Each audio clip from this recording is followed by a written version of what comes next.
Morning, Angie.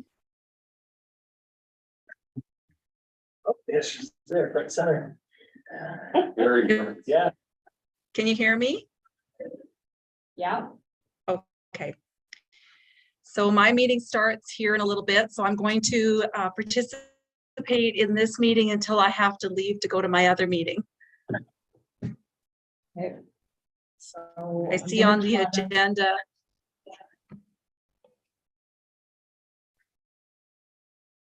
I'm gonna try to share the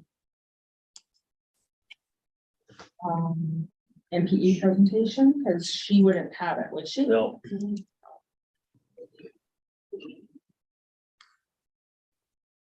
Perfect. Yeah, got it. Thank you. Oh, good. Okay.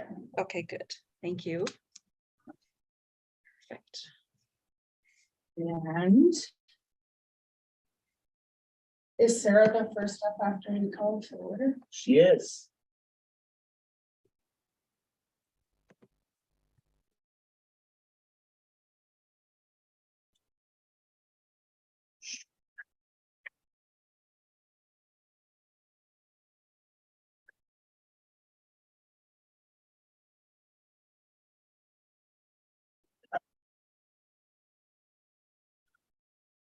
Let's just see if this works. How was your guys' course last week? Good. I learned one thing, I gotta get a passport to leave country. You learned that with the emergencies?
Good morning. Not too muddy. Bad, buddy. Oh, this late, holy smokes. Oh, early. For special areas, you got high standards. That's right.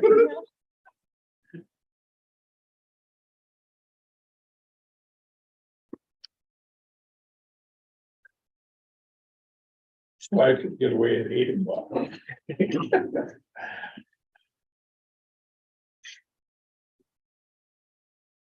So you guys, heavy into dance now? Oh, yeah. Yeah. 4 days in camera will start tomorrow. Oh, wow. Is that how many in are you? Is that second, third, first? Like This it's is our festival. third. We've done coordination, we did olds.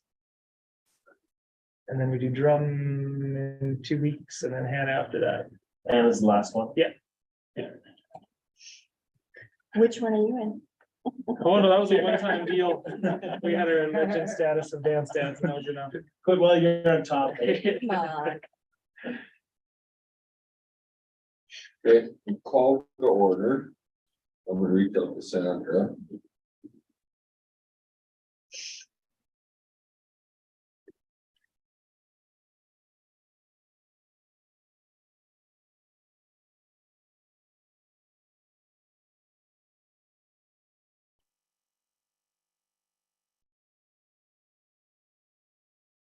You guys had a big birthday. Oh, did. That's hard to believe. It was already that.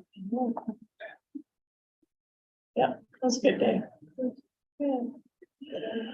He was happy to bring it to his presence. Keith. Don't remember that first birthday forever, right? Okay, so call to order, motion to accept the agenda as presented, Councilor Bowden. All in favor? Councilor Warwick? Thank you. Delegation, MP, look at that, eh? Right to the front of the list. So council, I just wanted to take an opportunity to introduce Sarah to you. Sarah works with MPE. Those of you who've been on council longer than others will remember Mark Stepler and then Rick Willama. Is that his name? Yeah, I think Wajama. Willama, it was a different name. Rick left the organization late in 2022 and MP has delegated Sarah to be our Hanna representative. And so been working with Sarah last few months, primarily on the downtown redevelopment drawings, but also, as council's aware, we've been working with MPE on Palliser Pioneer Trail rehabilitation, as well as working with them on the airport runway lighting project. And we do have a grant application in for the CN Bridge. We're waiting to see how we make out there, as well as we do have MP doing what we call building condition assessments on most of our larger town-owned facilities in terms of providing us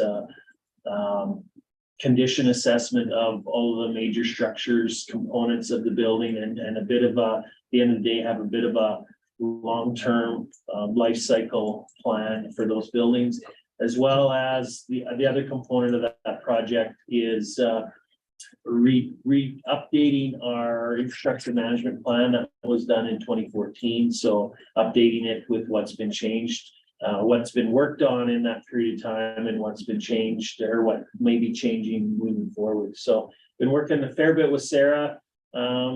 Teams has been great. So spent a lot of time meeting with teams. So Sarah came out this morning to review the status and the plans to date on Second Avenue. Looking for some feedback primarily on some of the above ground stuff. And they've come into the game and worked from 818's conceptual downtown plan. And Sarah and I have been working through it and have made some changes to it. So we want some feedback from council on those and potentially other changes that council may want to see moving forward with it. So with that, I'll turn over to Sarah and shows hers now. Great, thank you, Kim. So just a little bit of background on me. I'm from Thunder Bay, Ontario. Graduated from Lakehead University in 2001. I have my civil engineering degree. 2001, I came out to Alberta and I joined MPE Engineering. So I've been there for 22 years now. Primarily been working in the infrastructure group. So my projects have mainly been water sanitary system projects. I've done a lot of these water sanitary storm main replacements in municipalities in Southern Alberta, done lots of regional water lines, sanitary force mains, lift stations, water pump stations, that type of thing. So that's my background. So now I'm a senior project manager at MPE Engineering. And yeah, since January, we've been working on this project for Second Avenue infrastructure improvements. Where we're at right now is, last week I submitted 60% drawings. I actually have a copy for everybody here, if you'd like. And basically, I want to review these drawings. And yeah, like Kim said, just get any kind of feedback that you might have. The next step of this project is to collect the feedback, refine our design, and then end of April, we'll resubmit 90% drawings for review. Thank you. Morning.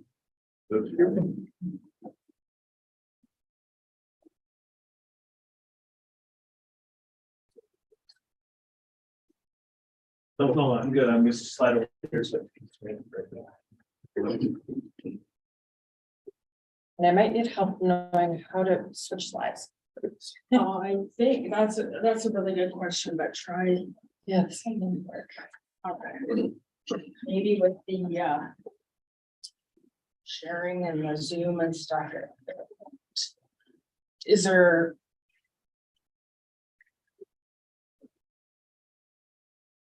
I can just say next slide. Change them for me. Okay, now let's see. Okay, there we go. Okay, so basically in summary, what I'll review today is these design drawings that I've handed out.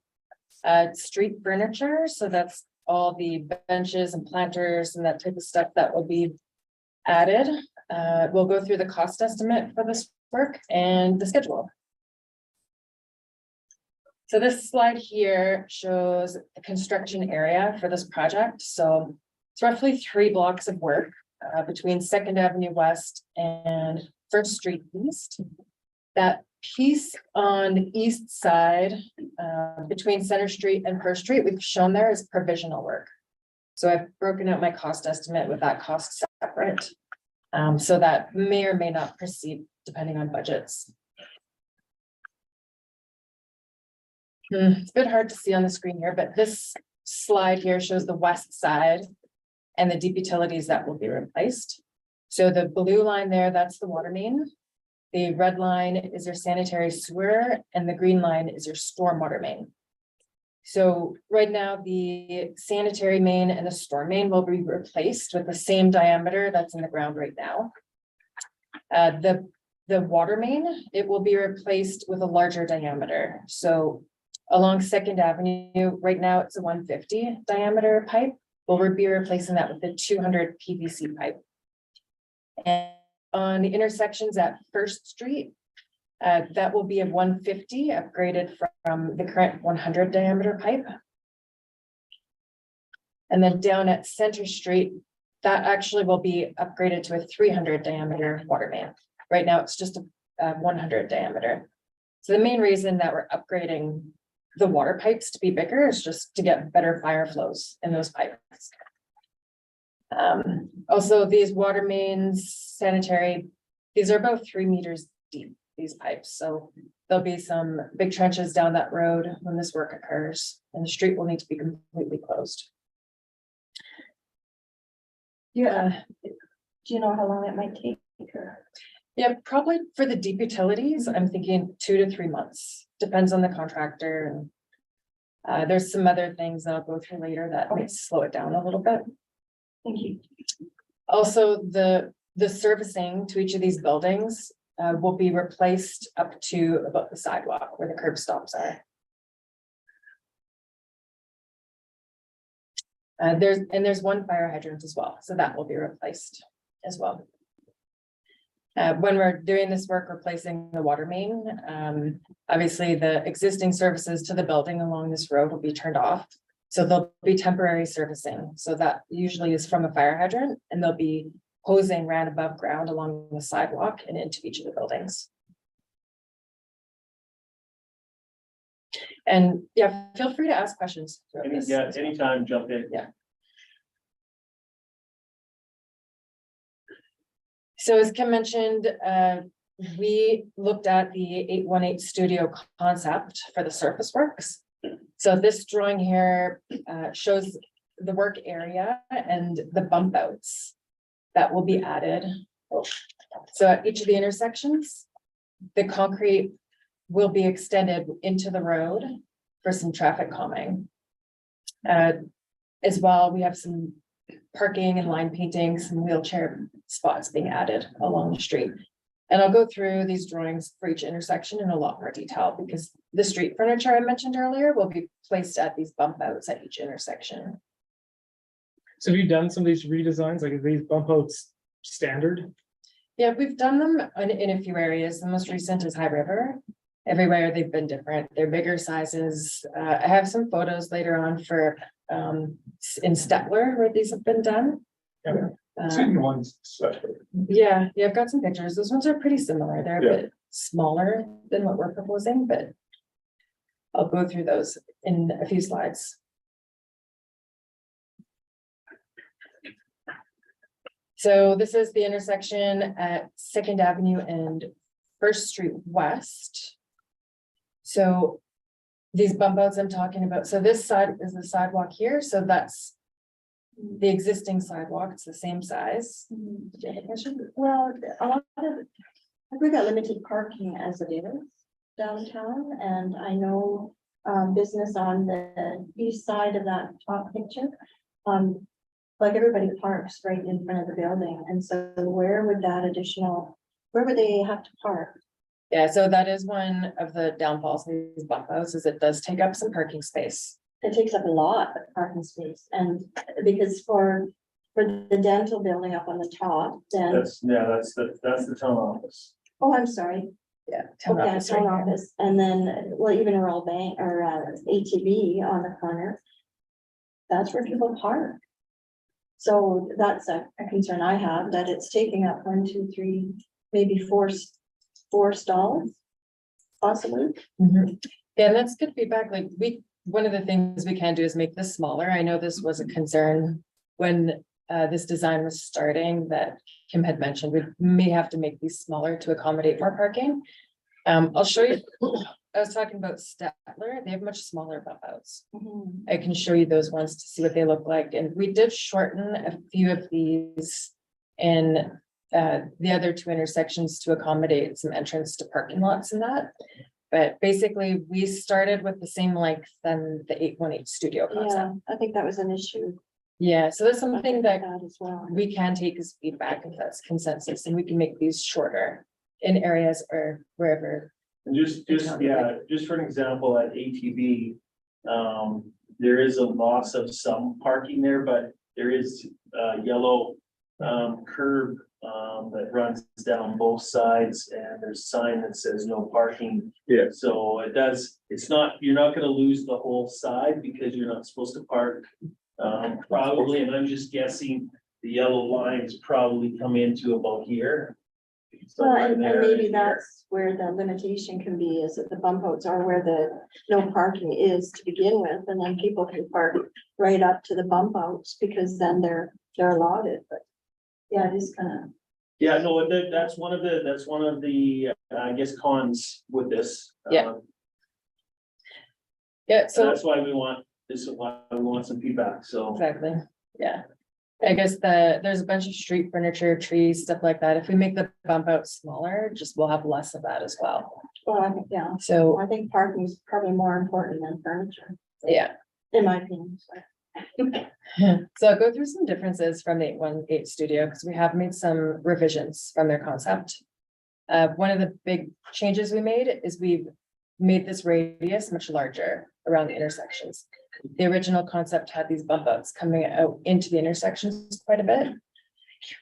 So the turning radiuses that we've designed here is that a transport truck can make these corners with no problem.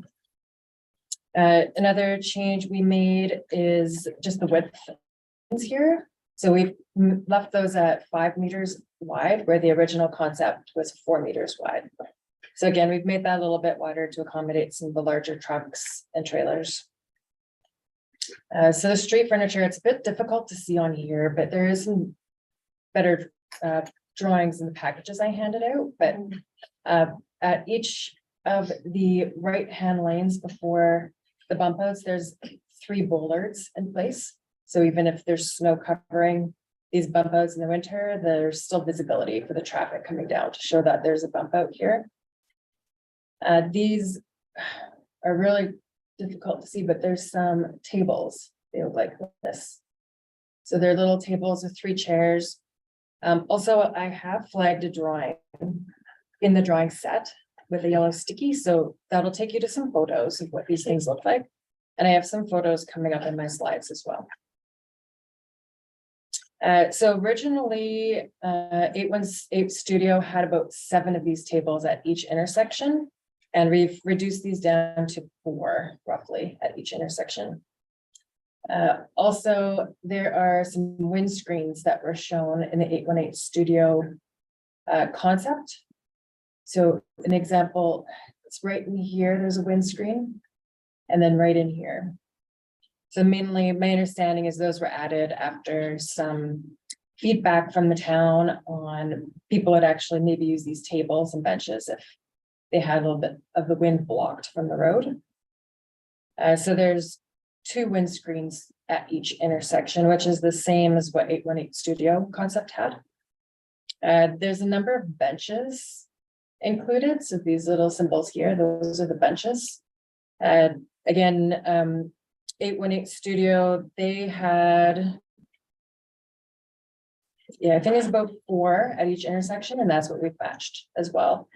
As well as the 818 Studio, it's not shown on here, but they had some concrete built-in benches that had planters in the middle. They're oval shaped. And we've removed that from the scope of work because they were very large, very expensive, and they were permanent. There's also some bike racks at each intersection. Those are pretty hard to see. Oh, sorry. I thought you were trying to change the slide. No, I'm trying to see the bike racks on here. So there's some bike racks. There's some right here. There's 1 on each corner. Right now, we've reduced those down from 818 Studio. They had 8 at each intersection. There's some planters. So these are those little squares. 818 Studio had 24 of these at each section, and we've reduced down to 10. As well, trees. So there's a lot of trees in this concept. Those are these symbols here. These are Brandon elm trees that were proposed. 818 recommended, their concept had 19 at each intersection, and we've maintained that number. Pedestrian lights. So there's existing big Cobra lights down the road right now. And the concept is to remove those Cobra lights and put up some pedestrian lights. So these are just a little fancier. There's some pictures in the drawings as well. I've got photos of everything in here, but one thing I forgot to add was the light standards. But they're in the drawings. Those light standards will have electrical outlets at the top. So Christmas lights can be strung in the winter. As well, there'll be connections, so banners can be placed on those posts. Getting back to your trees there. If you're putting so many, are they trees that are only going straight up, not that they're going to bow over? And Yeah, like the big poplars, not, which I find, they're more destructive to, when they get bigger, to vehicles that are going by. I'd have to look into how big they are. Right now, the Brandon elm was recommended by 818 Studio. The main reason is no seeds are produced. They're a really common street tree. They're pretty hardy. As far as how big they get, I would have to let you know. Yeah, because if they start getting out onto the street, they're more of a hindrance than their Yeah. root Well, system. yeah, the root system I'm concerned about as well, if that's gonna be Actually, damaged. the water system and everything else running right Well, alongside. exactly, well, even, damaging to maybe some of the Concrete. buildings next Yeah. door and the sidewalks. Yeah, we'll look a little more into that and let you know. One of the things I'm gonna go through later on is the cost for this project and some ways to reduce pricing. And reducing the number of trees is one of the items that Yeah, that's pretty. is on there. So right now the concept has that the existing sidewalks will be replaced. So they would be replaced with a broom brushed concrete surface, and then these bump outs would have exposed aggregate concrete in them. The photos I'll show you later of Stettler have the same type of concrete surfacing as well. So mainly for snow removal, my understanding is the businesses will be responsible for cleaning the sidewalks and the town would be responsible for these bump outs.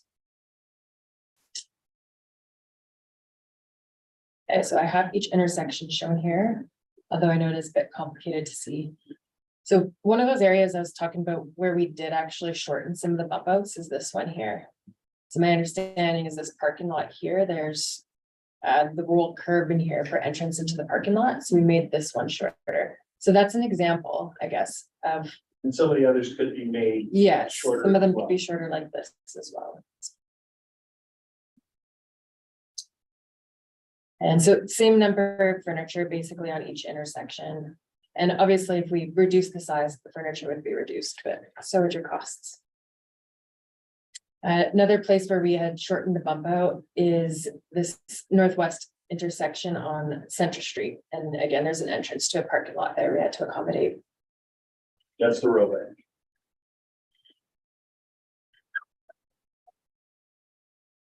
So here's those examples. These are some photos from September of what these bump outs look like. And as I mentioned earlier, these bump outs are actually much shorter than the ones that are proposed here, Hannah. So I think they have wider streets than we have as well. yeah, they also, the sidewalk area is quite a bit wider too. I like the looks of only the bump out coming on one side instead of both sides of the corner, just for traffic flow and Okay, Parking. yeah, seems less extreme. that's an option as well. This bump out could just be on the one corner. Yeah, let's see if I can go backwards. So we can have those bump outs just on Second Avenue and then have it flush with the sidewalk on the adjacent roads. I would be inclined to think opposite of that. Yeah, I think or it could be second the out. opposite.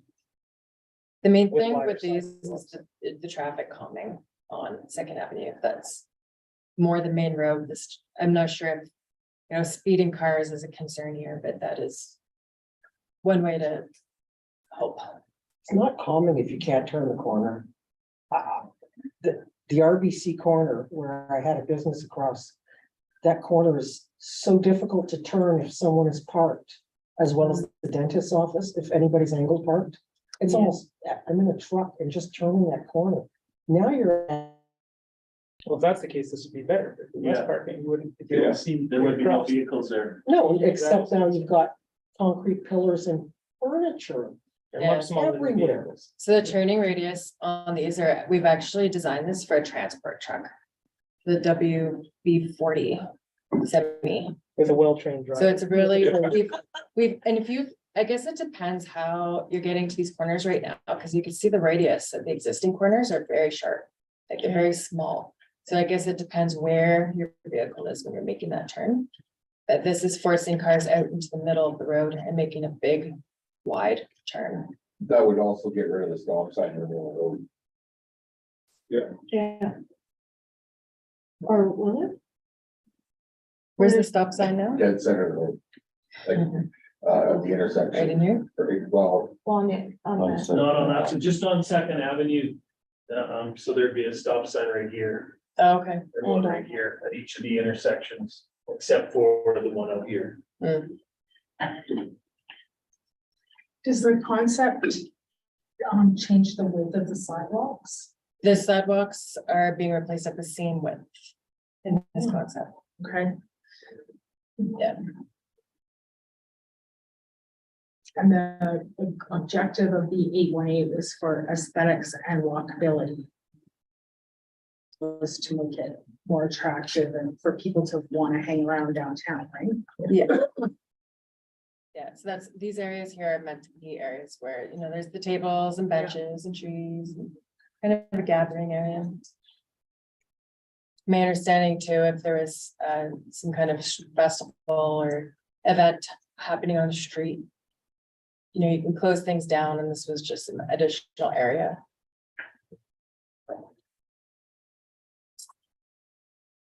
Okay, so these are the from Stettler, so we have basically the same bollards are proposed, same bike rack, similar benches and garbage cans. The one thing we don't have included is this concrete wall at the intersections. But, and then ours bump outs are much longer. So that concrete wall was sort of a protection for anybody. I think the concrete walls, just, it's aesthetics. These bollards here are meant for protection. And basically for the cars coming down the road to, But I just see wanted these to in the know winter. with the bench on the other side of it. yeah, this could be that as well. You don't have any pictures of this. For the 6 months of the year, there's 3 feet of snow. Because I'd really like to see how aesthetic this looks. Hmm. When there's 3 feet of snow for 6 months of the year, as to whether or not it's relevant, really. I haven't seen any, but I can look for some. That'd be awesome. Well, I just wonder where's the snow gonna go? Yeah. We're supposed to shovel that off. In between the There bollards. already isn't. With snow being pushed into the street for clearing and stuff, where is it gonna go? You know, pile it up in that little, But that would go in the same spot, right? Everybody pushes, there's no, the downtown area, there's nowhere for them to push it, but so off to the road. they push it on the road and we generally give them a day to do that and then come in and do the downtown. We would be similar as this would be pushed off the curb. In that same spot and Cause up cut it the same way. at Etler, they have no snow up there, but I was just up there, you know, Oh, after that last month. There's nothing around, And, Yeah. and the town staff would be responsible for clearing the snow on something like that? Probably, I It's don't not like they think can the, go in and grade it off, they have No. to physically Yeah. hand shovel it off, which means more yeah, no doubt, yeah. time and labor and. But there's that whole thing with this Council Bowden, even if you're gonna have planters and you're gonna have trees and you're gonna have stuff, again, that's additional That's additional. time and additional resources, right? That's gotta be factored in and understood as you move forward. It's gonna require more resources to maintain it, so. I think we should be more concerned about our infrastructure than our beauty of our streets. Well, it's nice to do a few things, but. The only thing that I wanna caution Streets on, aren't kept clean as it is, you put another hindrance in there and never be kept. the only caution I want is that if we are going to, be successful with the grant, part of it is, it has to be in terms of improving economic development opportunities. So if they will not fund the project if we're just gonna go in and replace our basic core infrastructure. It'll be off the table, and that'll be on our dime totally. There's some stuff that can be done. Oh, I think there's Minimal. Yeah. There's probably some tweaking and stuff, but part of the process through this was to improve economic development opportunities and business opportunities. And I know if we just said we're replacing our underground infrastructure, the funding would be off the table. And that economic opportunities and stuff is beautification. Well, it's beautification, making your downtown more attractive, the appearance of your community, maybe making the downtown more enticing to establish a business or open a business. Those types of things is what kind of has led to them considering this as a funding possibility, so. I'm not saying there can't be any changes to the above ground, but I think if we eliminate all of that stuff, that it may then mean that the funding is off the table, so. I'm sorry, has town staff been asked with feedback on stuff like that? Not a ton. This concept has been around for a year, like Yeah, I know it 818 did the has, but- same thing. Obviously, if I ask Brent's gonna go, more hassle for us, it's gonna be more time. But if that's a direction council wants to go, that's a direction we go. There's no doubt it's gonna increase the resources required, whether it's snow removal, whether it's watering planters, whether it's watering trees, doing those things, it's going to increase the service level, definitely. Thank you. Okay, this is just another picture in Stettler. This is just another bump out. Main reason I wanted to show this one is this tree. So remember I was saying our concept had a similar concept, but right now, this is based on 818 Studio that had 19 of these trees at each intersection. It is a lot. Okay, so now I'll get into the street furniture I was talking about. In the top left, I've shown the piece of for here, it's the planter that was recommended in the 818 Studio proposal. And the bottom left is the one that MPE has looked at replacing it with. Mainly, we've replaced items because of cost. So you can see the planter 818 Studio concept had was just over $5,000 each. So we've looked for one that was similar. It's just a tiny bit smaller, but it's just over $3,000 each. With these planters too, just to put in perspective, 818 Studios concept had 24 of those at each intersection. So we've reduced down to 10 because we thought that 24, it was quite crowded. And again, that's a lot of maintenance. On the right, we've shown some other options for these planters as well. So it ranges from, longer planters to level fancy ones. And on the right, there's plastic ones that are much less cost. So these are on the slides too. So if there's any feedback as well on, maybe you just hate this one and you'd rather see one of these, please let us know. For recycling containers, the 818 Studio had proposed this recycling container here. So this one was almost $2,700 each.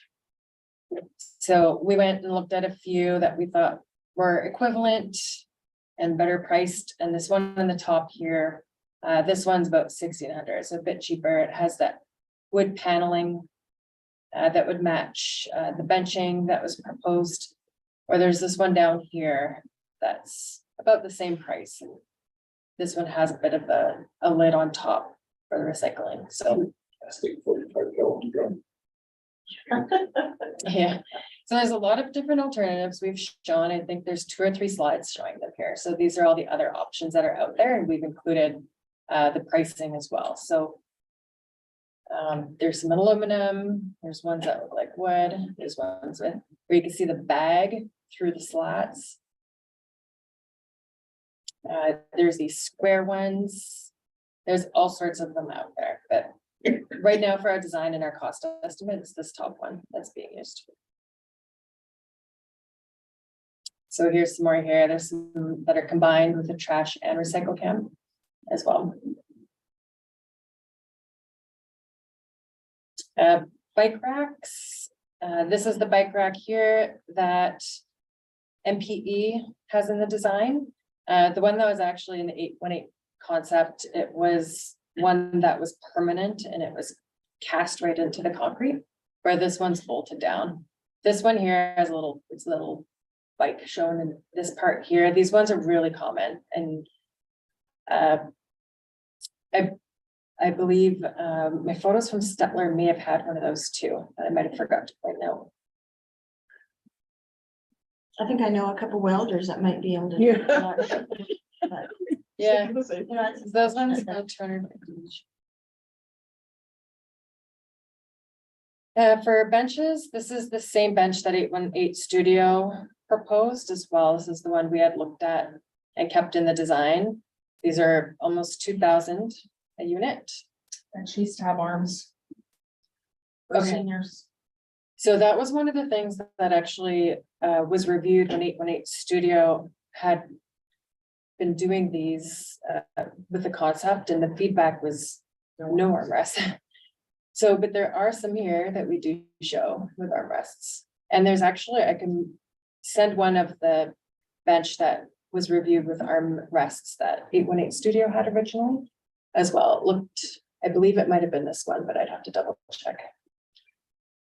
So if we want armrests, we can look at replacing those.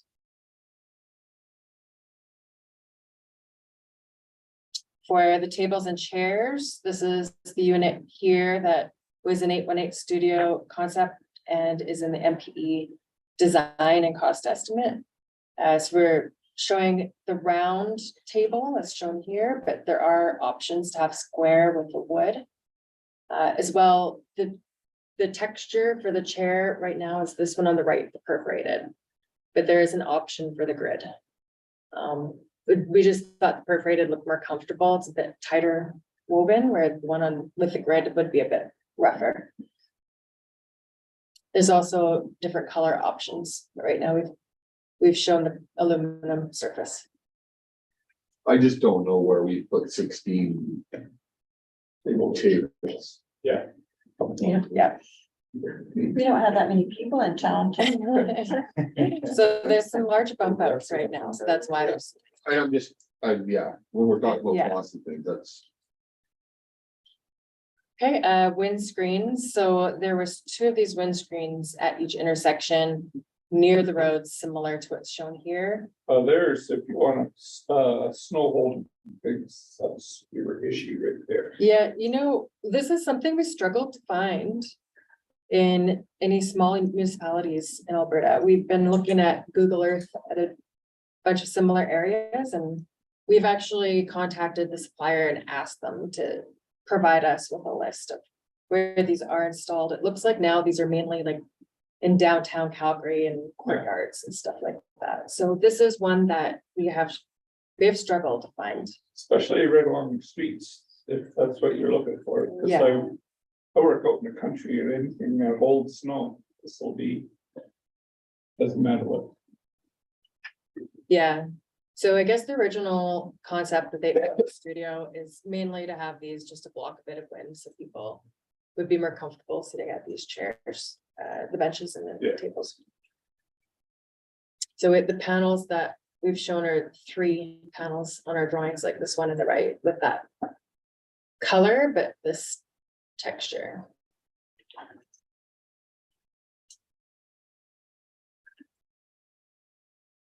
So tree grates, so the picture on the right there, I believe that one I might be stuck there as well, but that's an example of what these would look like on the surface.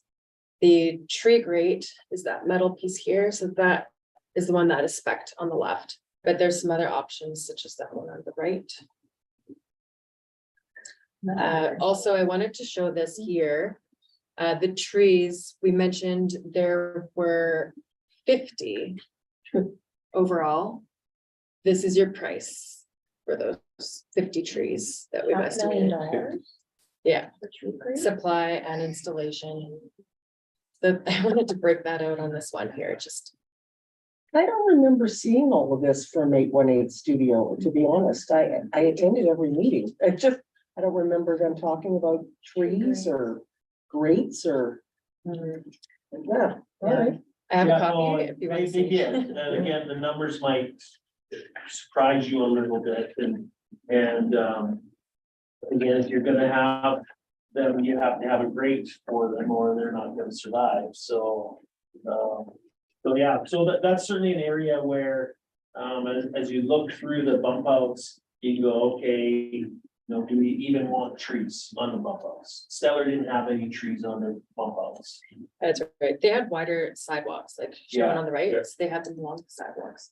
And bushes or planters anyways, Pardon? and Stellar has planters. Yeah. So that doesn't planters. interfere with, And we have planters as well, so. yeah. So $11,000 per tree grate, Yeah. is that what I'm reading? Yeah, it's not just the tree grate, it's the installation. Okay, no, as I'm well just reading what Yeah. it says up there. as Photo with your tree, with the tree grate and all the Okay, stuff underneath. okay, because there's that number and then there's this number and I'm going, holy background. Yeah, Or Yeah. anything. and we've got some pretty good comparable prices. Yes, and no, it's fine, I'm Yeah. I'm looking at all the information and Yeah, that's definitely an area where we can cut down some pricing. Okay, so the cost estimate here. So this is with that whole concept I reviewed with larger bump outs. So Schedule A on the top, that's the whole project on the west hand side. Remember at the beginning, I was talking about the provisional block on the right, so that's Schedule B down here. So for just Schedule A with the whole construction cost, 20% contingency, all your engineering and environmental services, you're looking at about $7 million. I want to go through some of these line items, because the big one here you might see, so we've got general, deep utilities, but there's this one here called contaminated soil management. I can't believe there's that stuff. in it. So, yeah, we did some testing. We had a geotechnical investigation here about a month ago. Yeah. And we had our environmental consultant out to do some testing. And over 50% of the samples came back contaminated. If we had moved over a little bit, might not. Yeah, it's mainly on the west side. The west side, all the boreholes were contaminated with petroleum hydrocarbon. It's amazing. And then as you go east, there's less and less. Yeah. We had gas stations. So So Sarah, what is contaminated soil management? So what does that entail? So basically what needs to happen is any scoop of this material that's excavated now needs to be hauled to an appropriate disposal facility. And then we need to haul back clean material to replace it. Okay, so can we not land farm that? Right now, I'm not sure of that being an option, but I believe it was called Big Country. Waste, yeah. Yeah, which is nearby. I think that's half an hour that accepts this material. Yeah. So the cost to dispose it there is included in this. So that's about $1 million just for the main piece of the project. And I No, also, just trucking that volume of dirt that far versus if you land farm and somewhat closer. I'd have to look at that option. I've had quite a few projects with soil contamination and each time they've had to be hauled, it's had to be hauled to a Yeah, facility. because But we I did, just, I've worked in the oil patch. We land farm as much as you possibly can, because you're only allowed to. Well, you're only allowed to land farm once on the site, and then it has to go to disposal after that. But I know there's Yeah. land farm versus- And I think it depends what the level of contamination is. So I can ask that from our environmental consultant. Where are you getting the replacement soil? So right now, we've just assumed there's something nearby. We haven't located So, an actual source. so yet. could that be local contract, like local suppliers? Yeah, if there's something local, that's best. So our local haulers and gravel pits and all that will be utilized? Yeah, if they have suitable material. So Then, what will happen, Councilor Bowden, so. Once once council's made a decision to move forward with the project, right now, that decision hasn't been made. But, there's some things that have to fall into place in terms of, funding and having funding, having a plan, and council has to approve it. At the end of the day, we would take this project and we would go out to tender. So we'll go out to tender and all of these components would be in there. So then the general contractors who would be bidding would be, hopefully reaching out to our local suppliers and getting their pricing from them to submit as part of their bid. So typically these costs are just, and correct me if I'm wrong, Sarah, are just kind of standard unit costs per square meter, square Kind of the cubic market. meter, whatever. yeah, So they're not any prices where they went and asked individual contractors. It's just kind of a general price for that area based on whether it's a cubic meter or a square meter or whatever, so material, so. yeah. So we've got a number of tender documents from previous projects that are similar. So we went through those to compare similar items and we took the average pricing for that and applied it to this. So we did use average kind of in the middle because projects are usually a few years old. Yeah, that we and can- added a bit of a contingency for increased price. And then there's also that 20% contingency there. So Sarah, just a question then, so surface works. Yeah. What does that, I know you've got, and I know I've seen the further breakdown, but surface works would include basically the road. Yeah, replacement of the road structure, concrete, and those bump outs that we've seen. So basically Replacement of asphalt. sidewalk. Basically asphalt and concrete is Yes. your surface works. That's right. And then street furniture, oh, and the surface works also includes all your trees. So that $500,000 for the trees is included in that price. And then street furniture, that's the benches, tables, planters, all that type of thing. Yeah, so if we did the entire project, schedule A and B, the grand total for that is around $8 million. Seeing what we preliminary, started with and are hoping to, move forward on the funding plan was in the neighborhood of 5.3 to 5.5. That was with a grant of 4 million and us having to, provide 25%. Matching takes us into that 5.355 range, so significantly over on the cost estimate right now, but so there definitely will have to be some modifications moving forward. I don't think there's my assumption is there's not an appetite from council to put 4 million of our own in with 4 million of the grant to do this the whole way. So I think there's some work that will have to be done to streamline it to be a better fit. So Yeah, so if we reduce the number of trees, we reduce the size of those bump outs, we reduce a lot of that street furniture cost as well, so.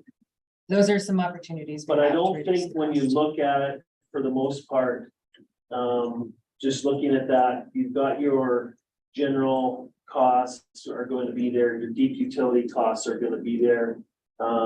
Contaminated soil is gonna be there, might be able to be tweaked, but your surface works, if you got rid of significant number of the trees, that might drop about $500,000 or 300,000 or 400,000. Street furniture, if you drop that, and if your bump outs, so that surface works may change slightly. Street furniture may change slightly. I don't know if, obviously on the deep utility side, but probably not gonna be too much adjustment there. So there is some wiggle room, but, we'll have to certainly try and scale that down to be something that council is probably comfortable with moving forward, so. 2 blocks. And we've always had. I guess the focus originally had been on those 2 blocks. So basically from this corner here to the Royal Bank corner. I know when 818 did their consultations and were meeting with the residents, preparing their concept plan. There was lots of comments from, I think, the residents that they'd like to see it extended to at least the post office mid-block on the next block, because we know the post office is a busy place. People are coming and going all the time. So when Sarah started working on this, I wanted to kind of identify that as a provisional option. If we want to go down that road or not, it would be basically, again, replacing the underground until, mid-block on that block as well, but, I know there was lots of comments from people about, the post office being a busy place, and it would be nice to kind of factor it into at least that point, so.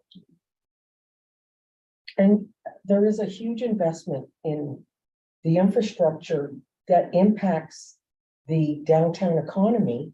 Because as a business owner, I'm willing to buy that building because I know now that it's not contaminated soil. It was an old blah, blah, blah. That there's trees growing through the utility pipes, which is happening now. So you clean that up. It is still an investment in the economy of the downtown core. And there are more trees in this budget than we have in Hanna. And that's a problem for me. And benches, we have 2 or 3, with the exception of the odd economically depressed person who's waiting for the Main Street liquor store to open. You don't see a lot of people sitting on benches. So Because we have 40, -40 with 80 km/h winds for months. Who's sitting outside going, I'm gonna sit here because I have a bench? So a lot of it has to be whittled down. That's. No, I don't disagree Yeah. with that, Councilor Bowden, but I guess Murphy. Murphy, Sanders, I always say Sanders. You got it right. So, again, this goes back a few years. I know Councilor Bowden and Councilor Olson were on council that initially discussed this as a priority project, the downtown and increasing the population and bringing people downtown. I agree wholeheartedly right now. We don't have a lot of people who will sit on a bench in our downtown area. But the vision was that you create it so that it will be a spot that people will want to sit downtown, will want to gather downtown, will want to do those things. So, yeah, if you're looking right now and where we're at, yeah, you're right. There's not a lot of people that are gonna be sitting on benches. The vision at that time was to create people going to our downtown, wanting to hang out in the downtown, spend some time, whether they're gonna have a coffee outside or do those types of things. So that's why the concept plan included that. I don't disagree that it needs to be tweaked. But that was the original vision, I guess, if they were gonna do this project, not just to go to the same level and same standard that we have, because we haven't really gained anything through the process. There's not a lot of places right now, sorry, there's not a lot of places right now that even serve food items in the downtown core that someone would go grab a coffee. Right. That it doesn't exist. So we have to figure out, do we do this on the hopes that someone where it's not contaminated, because none of those places can provide food. We have to figure out how. No, that's gonna work. that ultimately was the vision. Okay. Nobody has a crystal ball. That ultimately was the vision. If there was a nice place, somebody might then take that up as either an additional thing for their Well, business and or. Shakopree's got their fancy coffee Right. bar thing, and Yeah. what very well Paula's got their thing. Yeah. So I mean, there are a few places There are a few. already. And there was at the time, there was a couple more although, you know, when Mr. Secura gets his Yeah. up and I'm looking operating and forward to stuff seeing like, that, yeah. like you are rolling the dice a little bit in terms of hoping that you be able to generate that. There's no guarantees. And I think at that time too, of course, I'm gonna blame COVID, but a couple of the restaurants were experimenting with Yeah, outside dining. Yeah. They were. that's As right, well, yeah. and then the business hub had done a couple of street markets as well, and so that, all of that would have tied into the whole concept and the. there's no doubt, it's a vision and it's a, when A18 was starting the process, it was a blue sky, it was a vision, right? So it wasn't just, we're gonna replace everything the way it is, and it was a vision with the intention to create a nice aesthetic, comfortable space that people will come down and want to hang out in and spend some time, and whether new businesses would want to start or develop or expand. You know, it was trying to create that downtown, and a lot of it goes back to optics. You know, people come from who haven't lived here and come in here and go, oh, there's not much in the downtown. It looks pretty run down. Trying to do, oh, wow, that downtown, you see, Hanna, that downtown's really nice. There's something happening there. So it's kind of all of those things kind of mixed together, work together. I know the previous council had talked about, you know, if we were able to develop this space downtown into a nice space, maybe our farmers markets would move there. Maybe we would have some of those events that would be outdoor events that would then set up in our downtown. So bunch of different variables there, and again, when you're planning or blue sky, you're looking for the best. And now we're starting to get into reality or more reality in terms of the cost. Like if all of this came in under budget, probably not the same discussion, or the discussion would take probably a little different tone, but now reality is starting to get in, and now, you know, that then forces some some changes to that initial vision, so. I don't know about Counselor Olson, but I feel kind of thrown under the bus as part of, That's our job. Yes. I, but I don't- I never was really that supportive of the big bump ups and that sort of thing. They didn't come to how many would be put on each individual site and all that sort of thing. And yeah, I mean, it's but not the volume that they came up with in this is ridiculous. In my opinion, okay, bump ups perhaps, but not if it's taking away our parking and, which is already limited downtown. I agree, yes, 100% for the underground infrastructure, we need that. But not a lot of this that shows to our electorate that, gee, we're throwing money away and we're paying $10,000 for a grate that can, our welders in town could do for a fraction of the price. So I'm a little bit shell shocked with, you know, the volume of trees and everything else that they've come up with, because that, I don't recall them saying, well, we're gonna put 20 trees on every corner. Like, are you kidding me? And, you know, things like that. Anyways, that's just my opinion, as there were 5 others on that board or on the council that had. No, but this, I believe this council was the one that had the presentations from 818. Yes, as well, Yeah, but we did. and with the bump outs and that sort of Yeah. thing, but to a restricted level and not to the extent of what it is now, so. Not this stuff. No, this is. But this, I mean, to be Exactly. clear, this is when you say we've spent $11,000, we haven't. No, And this is the Taj Mahal. This is the absolute Yeah, everything. I realize that, but, oh my gosh, Only that where do out they there, yeah. figure that we're gonna come up with that money in a population of 2,500 people? Like, to me, that is more airdrie, you know, someplace that's got all that revenue and business already in place, and, But as Mr. Hill indicated, the beautification is part of the contingency on just getting any. oh, I realize that, but not to the volume that this Just is. please. We have to scale it back, I totally agree, but we still have to do some of it. Oh, I agree. As far as the trees, we don't have to do the trees, so right off the bat, that's Not half to $1 the million. I mean, there's lots of things that we can scale back slightly and it's attainable. I'm looking at it, well, yes, we can do it.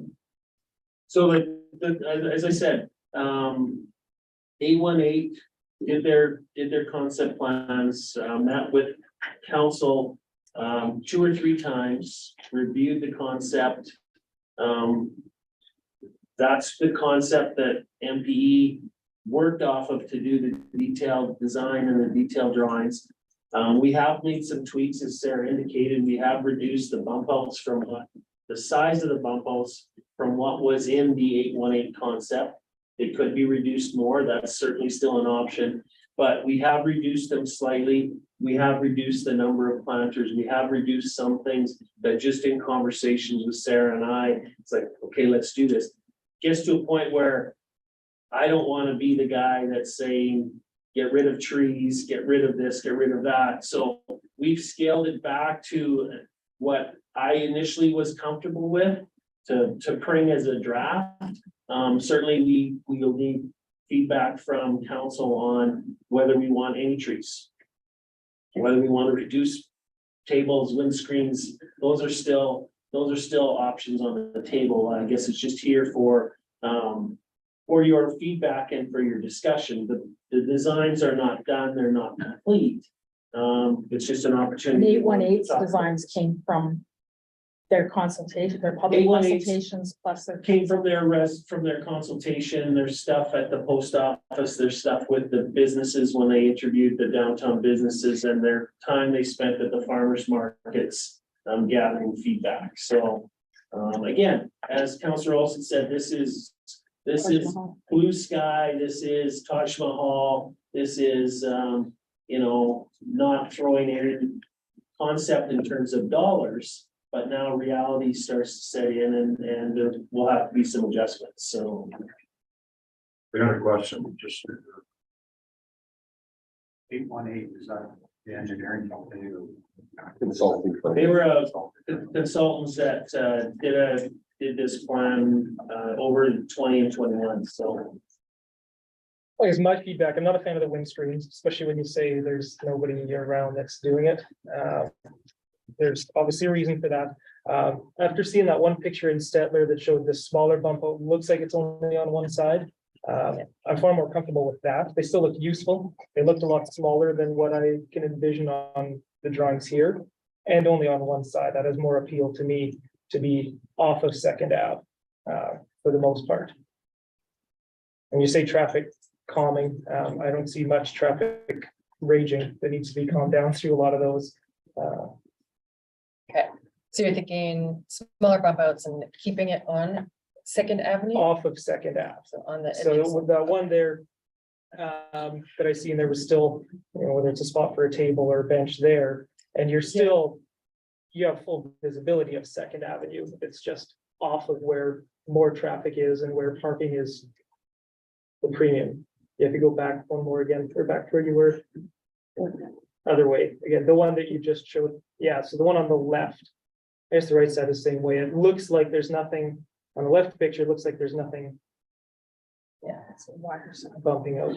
Yeah, so here, one of the advantages to having the bump outs I can think of now on the adjoining connecting streets is. Yeah. The wind probably isn't as bad. No. Since it's probably sheltered from the buildings on the west. I don't think we need 4 bump outs on each intersection. That's the other thing. I mean, that one there by Barry Mazeppa's, I mean, that would be almost Well, that would be a total waste waste. of time and money for sure. I mean, like that one. The physical look of the building Yeah. would like, not I be mean, conducive. I've never looked at It's like putting lipstick on a pig. It just doesn't make sense to me, so. Yeah, it's the other one, just before this picture is Barry Mazeppa's. There it is. It's on the bottom left corner. Yeah, that's mostly parking lot. That would. Yeah. It's his that would- driveway Yeah, that would disable a lot of use. on both sides.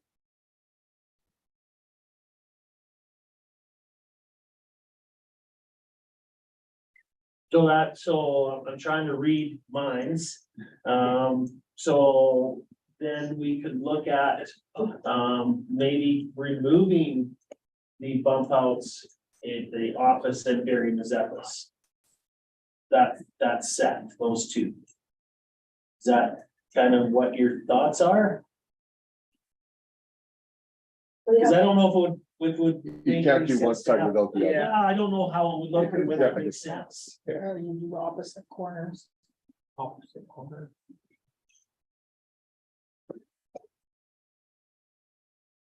And then maybe Sarah, if you can go to the next intersection. So do you have any issue? So this would be, no, we must be missing one intersection. We're missing the, Here, let's see. Oh, there we go. so yeah, This this is would first. be, so they'll, you'd be comfortable with with the 4? I like the one with the dentist office, because you get a lot of vehicles parked there at angle. Oh, you can't turn the You corner. can't turn the corner, which I don't mind this way, because then it'll, This is a different one here. yeah, it's Yeah, that's the dentist office. Yeah. Wait, which one's the dentist? right there. Right, top left corner. Top left? Yeah. Right there. I'm comfortable with the bottom left one and the top right one. Yeah. In my mind. Top left and right. Bottom left and top right. Kind of, Yeah, just in opposite kitty corners. And the other. Yeah, it looks all right there, because you got that little cafe there in the corner, Yeah. might attract more people there Yeah. to go sit outside there. And, So Kyle, you're saying eliminate the old meat market and dental one Yeah, and just have the two. if we do those 2 bump outs entirely gone. But leave. And I contradict what I say and leave those ones. We're talking old meat market and then I'm just trying to follow along. yeah, Yes. that's the So vacant remove lot. this, yeah. That's when they're talking about meat market and dental clinic, that's where they're. Meat market is before my time. Is it meat market? Yeah, I think we could downscale them and Yeah. but like eliminate. Dental. Shorten the ones on Second Avenue. And just so busy. There's Yeah. so many pieces Just where of the furniture lines on it. are. Just where it says no parking, like the yellow lines on the. Where we're not to park and to begin with. Because these designs look like they're already taken away from where there's existing parking, so. So are you literally leaving those cement posts in there, doing this as well? Or you can't, you couldn't turn the truck. Yeah, you can't turn and then. Yeah. I'd like to mind it there anyway. Okay, so I'm saying removing this bump out, removing this bump out. And shortening these two, Shortening the piece on Second Ave. so shortening this one and this one. Do you mean shortening or Both narrow. shortening or narrowing? They're Yeah. both. Okay. Both. Yeah, it's a shortening would mean coming like this Yeah. Yeah. And slightly narrower. and narrower. Well, and I think there was a concern with the little cafe on the bottom left of their parking to begin with, when they moved in there and the little. I don't know, hairdresser or whatever they are. And there's already parking issues There's a whole park. in that area. That's part of the problem. If we'll go Well, I know that. for 3 blocks to get in there, but we don't wanna park one. It's a lot of seniors that, yeah, so. And if you do them, if you don't. Yeah. So Even then I'm with the saying dentist revising office, this. there's parking to the left of that, that's never utilized. or- Never used, yeah. They park right There's at the only door. 2 parking stalls that's covering in that particular one. Yeah. According to the line. So the one in front of the Prairie Wildflower there on Second Avenue is taking up 2 parking stalls in Yeah. front of that car. Yeah. And I think that was part of the discussion back when he was doing it, you know. I think you'll remember they floated concepts, whether it was parallel parking, whether it was angle parking. Consensus was to stay with angle parking, but there was consensus that, we could afford to lose some spots downtown because on a general day-to-day, there's ample parking on Second Avenue, whether you have to walk 50 feet more, but there is, it's very rare that you walk down Second Avenue and then all the on-street parking is gone. Unless there's a large event or something at the Legion or something that really creates that traffic, but But if you're trying to attract more and more people downtown, well, then there will be more parking down there. Like how many of us use that parking over by the library anyways? Well, I didn't.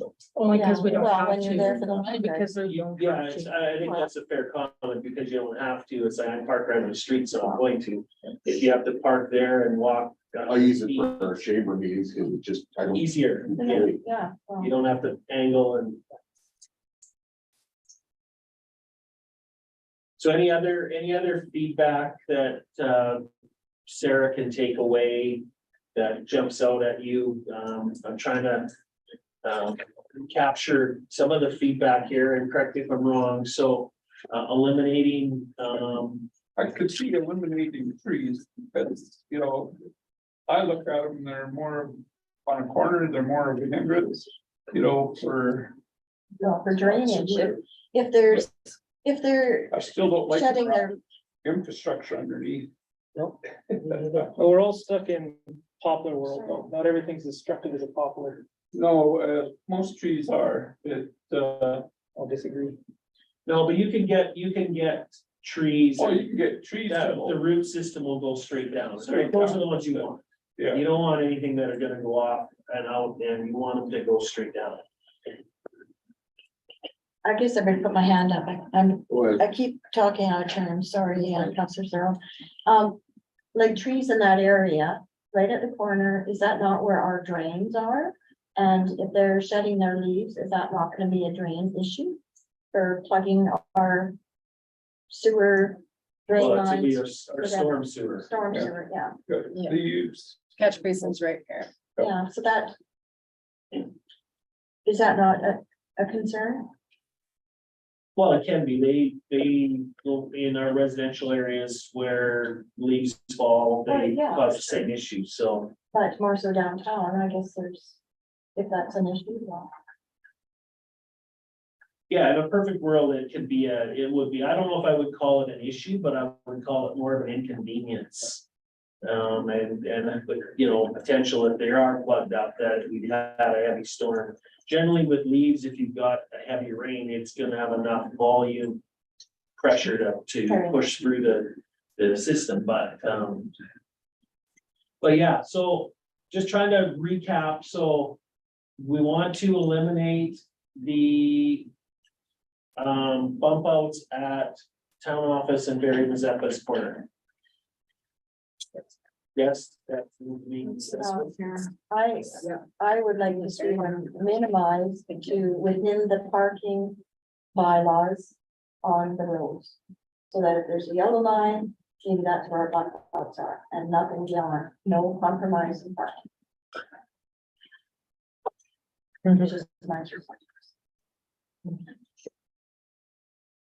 So I'm trying to get consensus to move forward. One of the things to consider though, about eliminating this bump out, for example, and keeping this one, is if cars are traveling down the right lane this way, we want the bump out here if we do here, just to maintain that lane that goes through and that flow of traffic out there. So if we had this open and this bump out here, then that's confusing to the traffic. The right lane is a right turn, a right lane. This is a right turn only, And it's parking. right? It's. Yeah, right now, this is I one mean, lane perfect at the realistic. intersection. So this would be the through traffic and the right turn lane.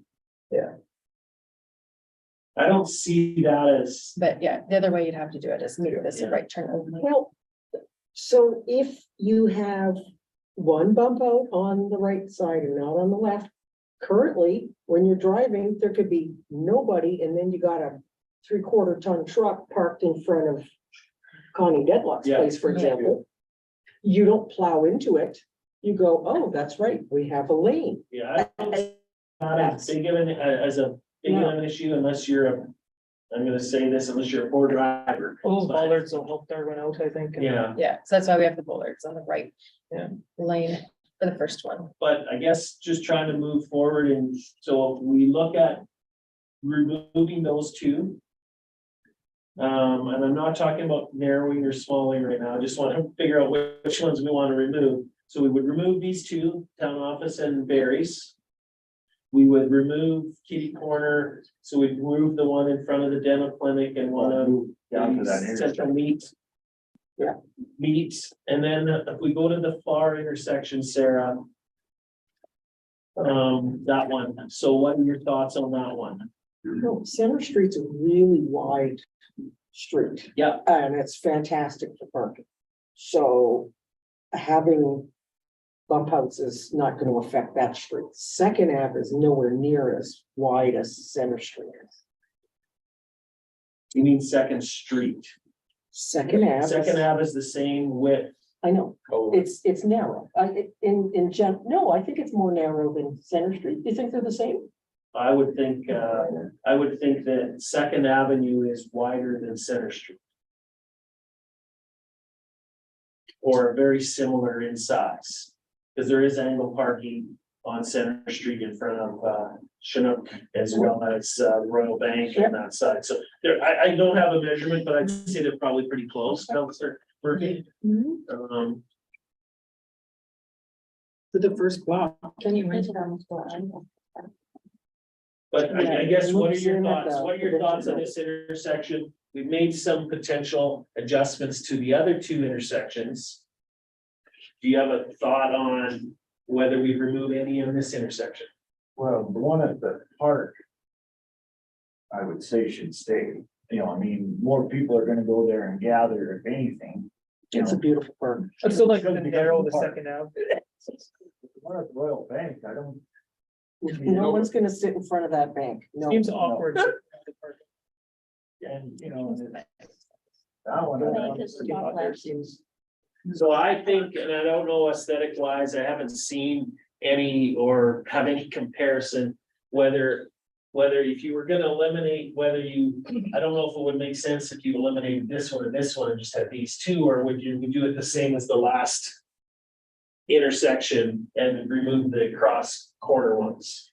That would be my thought if we're going to eliminate, That one. to stay consistent. The one by Wecker's Plumbing, would maybe attract some of the people from the post office. You know, Possibly, yeah. like possibly, right? But if we stay consistent with what we did to the one to the west. Yeah. And we go kitty corner, so we go northeast and southwest on the intersections on both of those. Again, I don't think you want to mix and match all the way down the street, Yeah, because then we gotta look. So go back to, if you could go back, Sarah, go back to the west intersection. So this one, no, one more. So back to this one, so.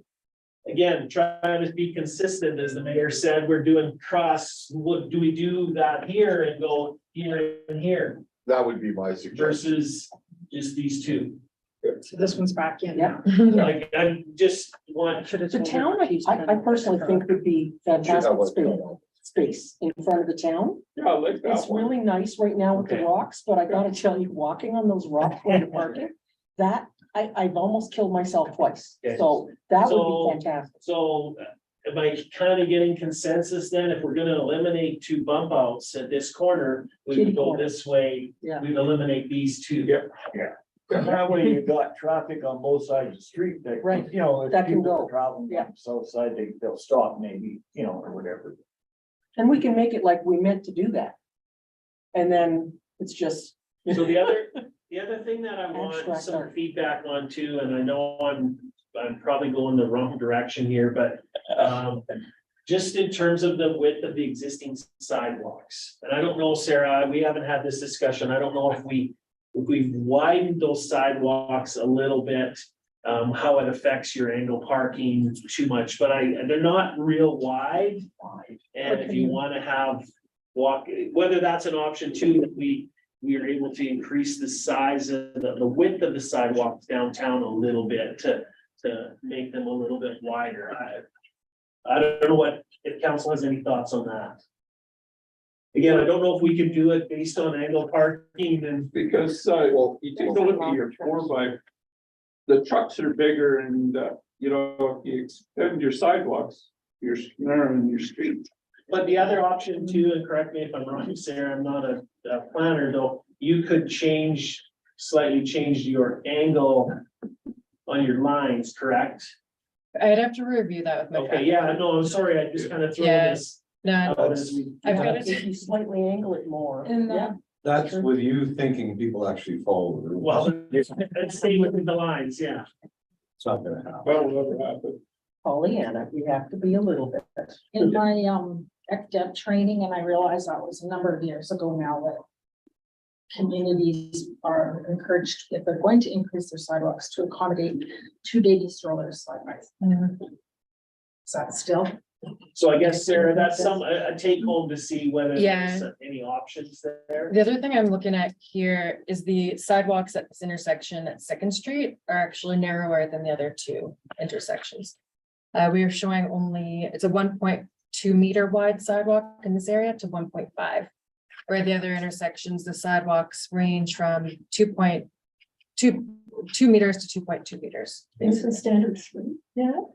I thought it was three. No, I think if you're doing a walking trail or something like that, you're pushing to want to do 3 meters. That's Yeah, 10 so that there's feet, people so going up to there. that's 10 feet. That's Yeah. quite wide. I don't think you'd want that for necessarily a sidewalk. Statler did 3 meters. Their sidewalks. They might have. I haven't Yeah. been Statler, But but, the whole thing is, you know, their streets are twice, Like that wide, Twice as wide, for they're sure. like, almost like 4-way.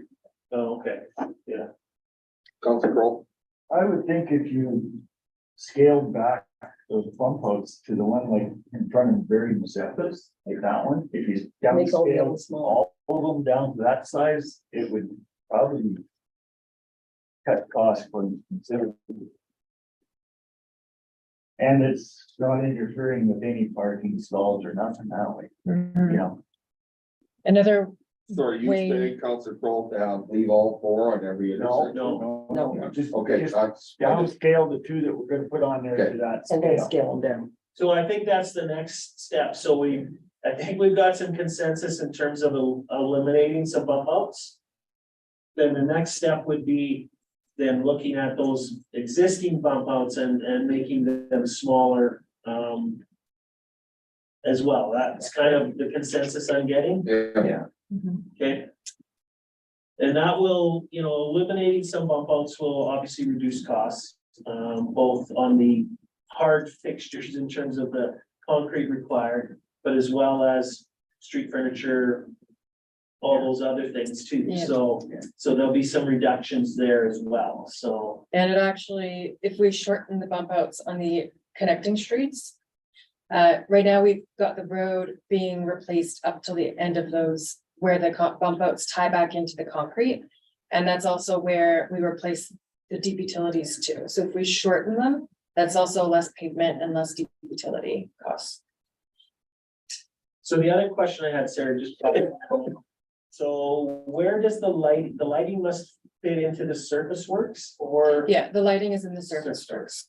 Okay, because that will be a significant component of the process too. Will be lighting. Yeah, I believe that lighting is roughly $500,000 in that surface works cost. And that's not increasing the number. That's Lights. increasing the number of the lights significantly. So there's still pedestrian lighting and then the standard street lighting. No, we were looking at getting rid of the street lighting, Okay. the existing Yeah, large. Does street that lighting. reduce the ATCO? Pardon me? Does that reduce any fees with ATCO then? Well, that's one of Not the much, I guess. conversations we're dealing with. We'll have to deal with that because as you know, they have the franchise right for streetlights and stuff. One of the challenges is on their pedestrian style lighting, they don't have a lot of options. So we're gonna have discussions with them whether we purchase an option that we like that fits better and then those become our streetlights. If we can or we can't, that's a discussion we have to have. But I don't know if you have the number of streetlights there. I Sarah? do, actually. So in Schedule A, that's 48 streetlights, and in the provisional area to the east, that's 10 streetlights. So again, we need to maybe change the terminology. They're not streetlights per se. But That's there will be 48 lighting structures in the 4 blocks or 12 per block. That we would then become. Well, not necessarily. If we use ATCO and ATCO would be responsible for that. But there is 12 versus now we have, I think there's 13 Cobra style streetlights that would be removed, but that would be replaced with 48 lower style, fancier style pedestrian It's lights. still adequate for, Well, that's one of the Yes. questions that we've had the engineering people do, so. Yeah. Give us the right lighting levels. That's why there's so many more, because these pedestrian lights don't put out as much light as the big overhead tall. Well, they don't spread out Yeah. as much, right? So Council Overcast, 818 did consult with the business, about folks, and they were. Yeah. they did, I will say that my understanding through the process is that number of our businesses weren't receptive to meeting or receptive to providing feedback is my understanding. yeah, They there's did, almost. they did get reached out to all of them to fill out surveys, provide their comments and an opportunity to meet, and a number of our businesses didn't take them up on that. So, I think the majority did that. yeah, I can't remember. Yeah, they had a really hard time getting this to anybody. I just have a quick question before Sarah moves from this slide. When the reclamation pier, the taking out the contaminated soil, you talked about going down to the end of the bump out and that would be the replacement. But Yes. if they dig that far and we know there's still contaminated soil beyond that, do they have to continue No, we only have to replace the material that's excavated. Oh, okay. If we had to remove all the contamination, you could be potentially digging up the whole town. Yeah, so it's only what you take out of the ground that you cannot put contaminated material back. So we would have to haul that out. I bring this to make sure the ground. But when you say that, Sarah, we would normally be bringing in new material anyways. No, normally, if there's no You contamination, You reuse that, we excavate the dirt, put in the pipe, and then the dirt If goes it's back. dry and wet enough. they reuse it, okay. Yeah, as long as it's suitable. Sometimes we find funny types of material under there, but if it's The good rules were material, funny it's- back in the sixties. Yeah. Just like, you Well, know, you never know when I told Sarah this, I know. Because of my time in the town of Stony Plain, they redid their downtown here in the last few years. It took them 2 or 3 seasons to go through it, but again, not foreshadowing what we're gonna do, but they were digging car bodies out. They were digging tunnels out. we have a beautiful downtown. They were digging, and they spent significant dollars on it, but you never know what you find under there as you're excavating, but, Yeah. If you find dinosaurs, you have to. Yeah, I found a school bus once. A bus, yeah. so any other feedback, comments from council? Look, Sarah will go away with this, and we will continue to refine the drawings, the cost estimates, but we will pull out those 6 bump outs. We will pull out, or we will look at shortening the existing 6 and making some modifications to them, shortening, narrowing. We will look at, I think at this point, we will look at removing all of the trees. And we'll look at how that removal of the 6 bump outs and the narrowing of the others impacts the number of planters, tables. Windscreens, I agree. I don't have any issue with removing the windscreens. And I agree, and I think the cost is, the comment has been made. We have the climate we have and the winters we have, certainly the work that we're doing is going to be for the 6 good months of the year. Nobody's gonna have people sitting out there anywhere, no matter how beautiful their downtown is in the middle of winter. It's a fact of our nature, it's a fact of our weather, but we would focus on, the 6 months where the weather is suitable for that. And even that said, like the Legion Park or whatever you want Yeah. to call it, I don't go downtown a whole bunch, but in the summertime it does get utilized more than I thought it would. Yeah. I'm, probably half the time there's somebody there doing something. Yeah. so. Yeah. I'd like to see like our tables and stuff all made of material like that. You don't have to maintain like powder coated metal or whatever, like wood, it's definitely gonna have to be Yeah, replaced. That would look aluminum. I think so. Yeah, the table was aluminum. The benches, I believe, were The wood. planters were all, wasn't it 11 planters per corner? I I've got believe that. that was the number. I would Planters, certainly suggest they're 10. Would be Two reduced down to 10, would it be- was 24. 2 would be, but 10 planters per. But that was corner? per intersection. That was per They're intersection. all 4 bump Per overs. intersection. Per intersection, okay, okay. Yeah, and now that we're shortening things, that'll be reduced I significantly. would suggest 2. Yeah. May I ask a question on your opinion on the aesthetics by taking and just doing the 2 on each intersection? Yeah, so I have a traffic group back at the office. I'm gonna talk to them about that. My specialty is more the deep utilities, so I'd just like to run it by them and see what they think. I haven't seen that yet. Yeah, I Just don't know on if 2 I have printers? either, but I'm not saying it's So, not out there. so. yeah, Well, I went through 2 hills and they have Highway 36 goes through 2 hills, right through the middle of town, well, on the edge of town. It's interesting, we mentioned the bullets, because I went through this winter and they have bump outs out on the 36, and it kind of makes a little bit of sense to help protect the off-highway parking. I mean, it's still a street, but it's highway. The interesting part was, though, they actually had pylons up because they didn't have any bullets in place to define where the highway was and where the street that the Bullard was, so they actually had orange pylons, which look cool. Yeah. Yeah. So, and I'm actually going, I'll be coming home that way on Saturday or something, I'll think I'm going behind, so. And that's at Two Hills. Anything else? Comments, questions? Zach? I think that if they figure that is not aesthetically, that I would agree with the smaller on just with where there is to be no parking on each corner, that the boards cover that. Okay.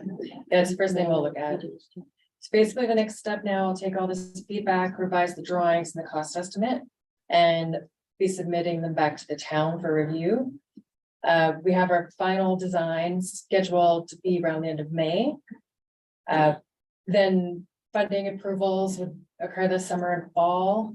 And right now it's planned to be out for tender to get pricing from contractors this winter, January, February, and construction next year, April to October.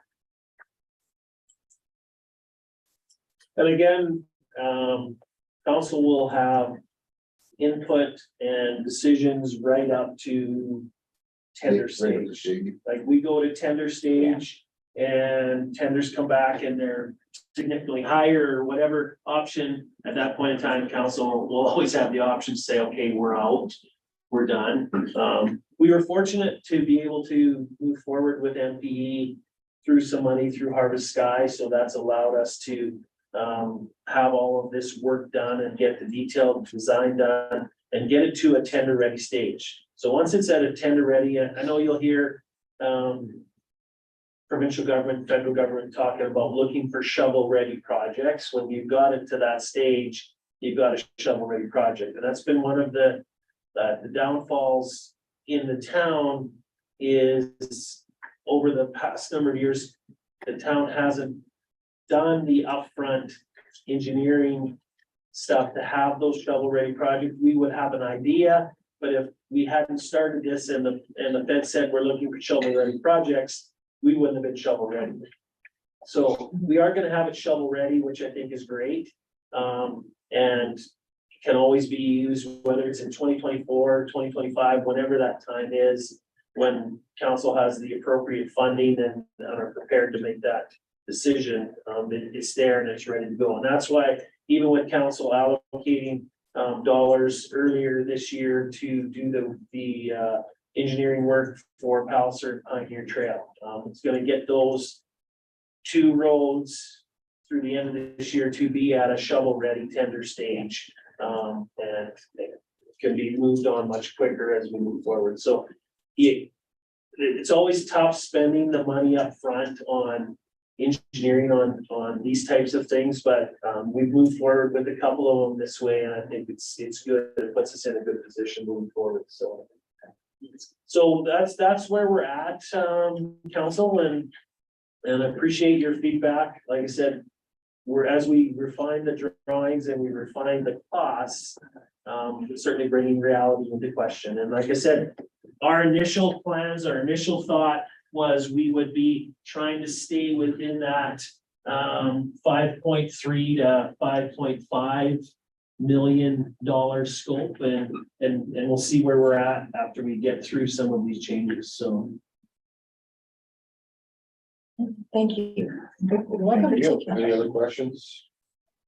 Well, motion to thank Sarah, and I'm just gonna go with that. From MP's presentation on the county development project. Councilor Kroll, all in favor? Do you want this guy?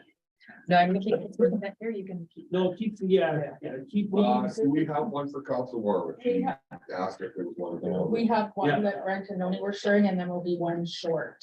I can send more copies. Because Sandra doesn't have one. okay. Yeah, Okay, so Council Well, Warwick. I've got one, there's one, then we've got No. two. no, yeah, you have one. Sarah's taking Counselor Warwick's. And this one there can go to Counselor. Okay, yeah.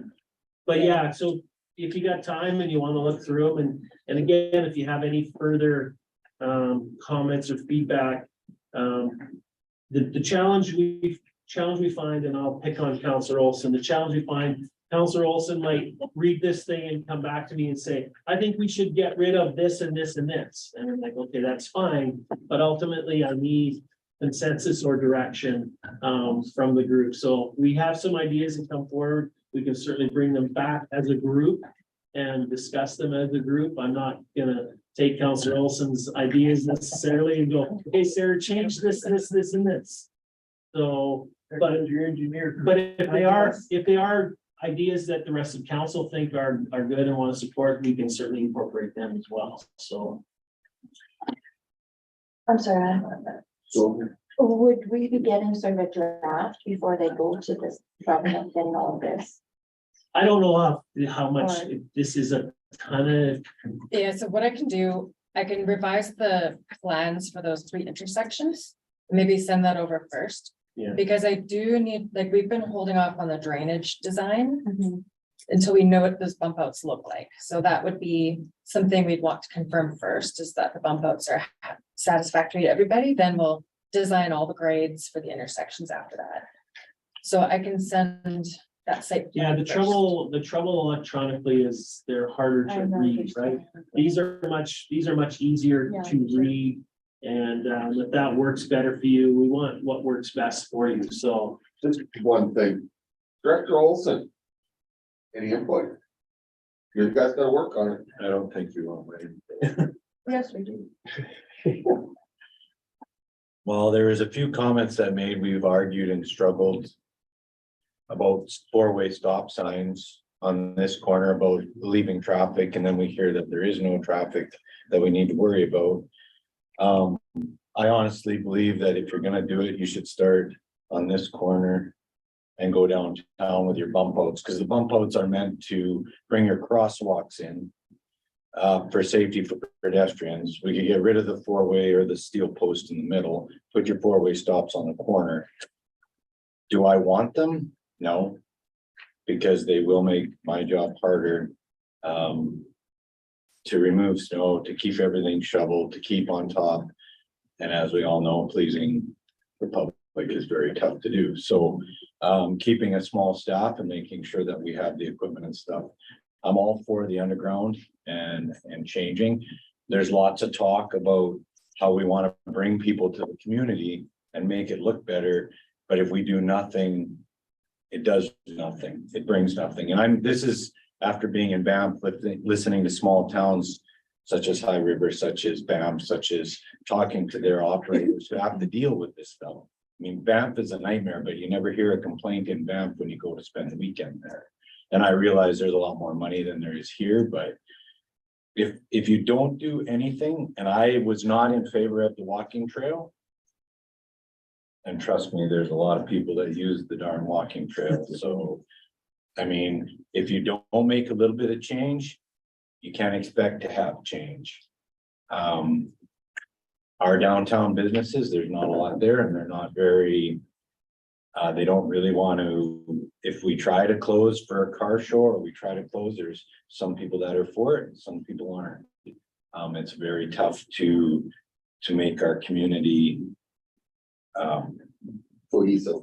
Exactly. It's very tough. Like, there's so much negativity. There's so much stuff out there right now that it doesn't matter how much you care about your job or your community. You just go and you go to work and that's it, because everybody is fighting everybody. So if you're looking at Main Street to do each corner, I mean, we can't do Barry Mazeppa's because that's his driveway.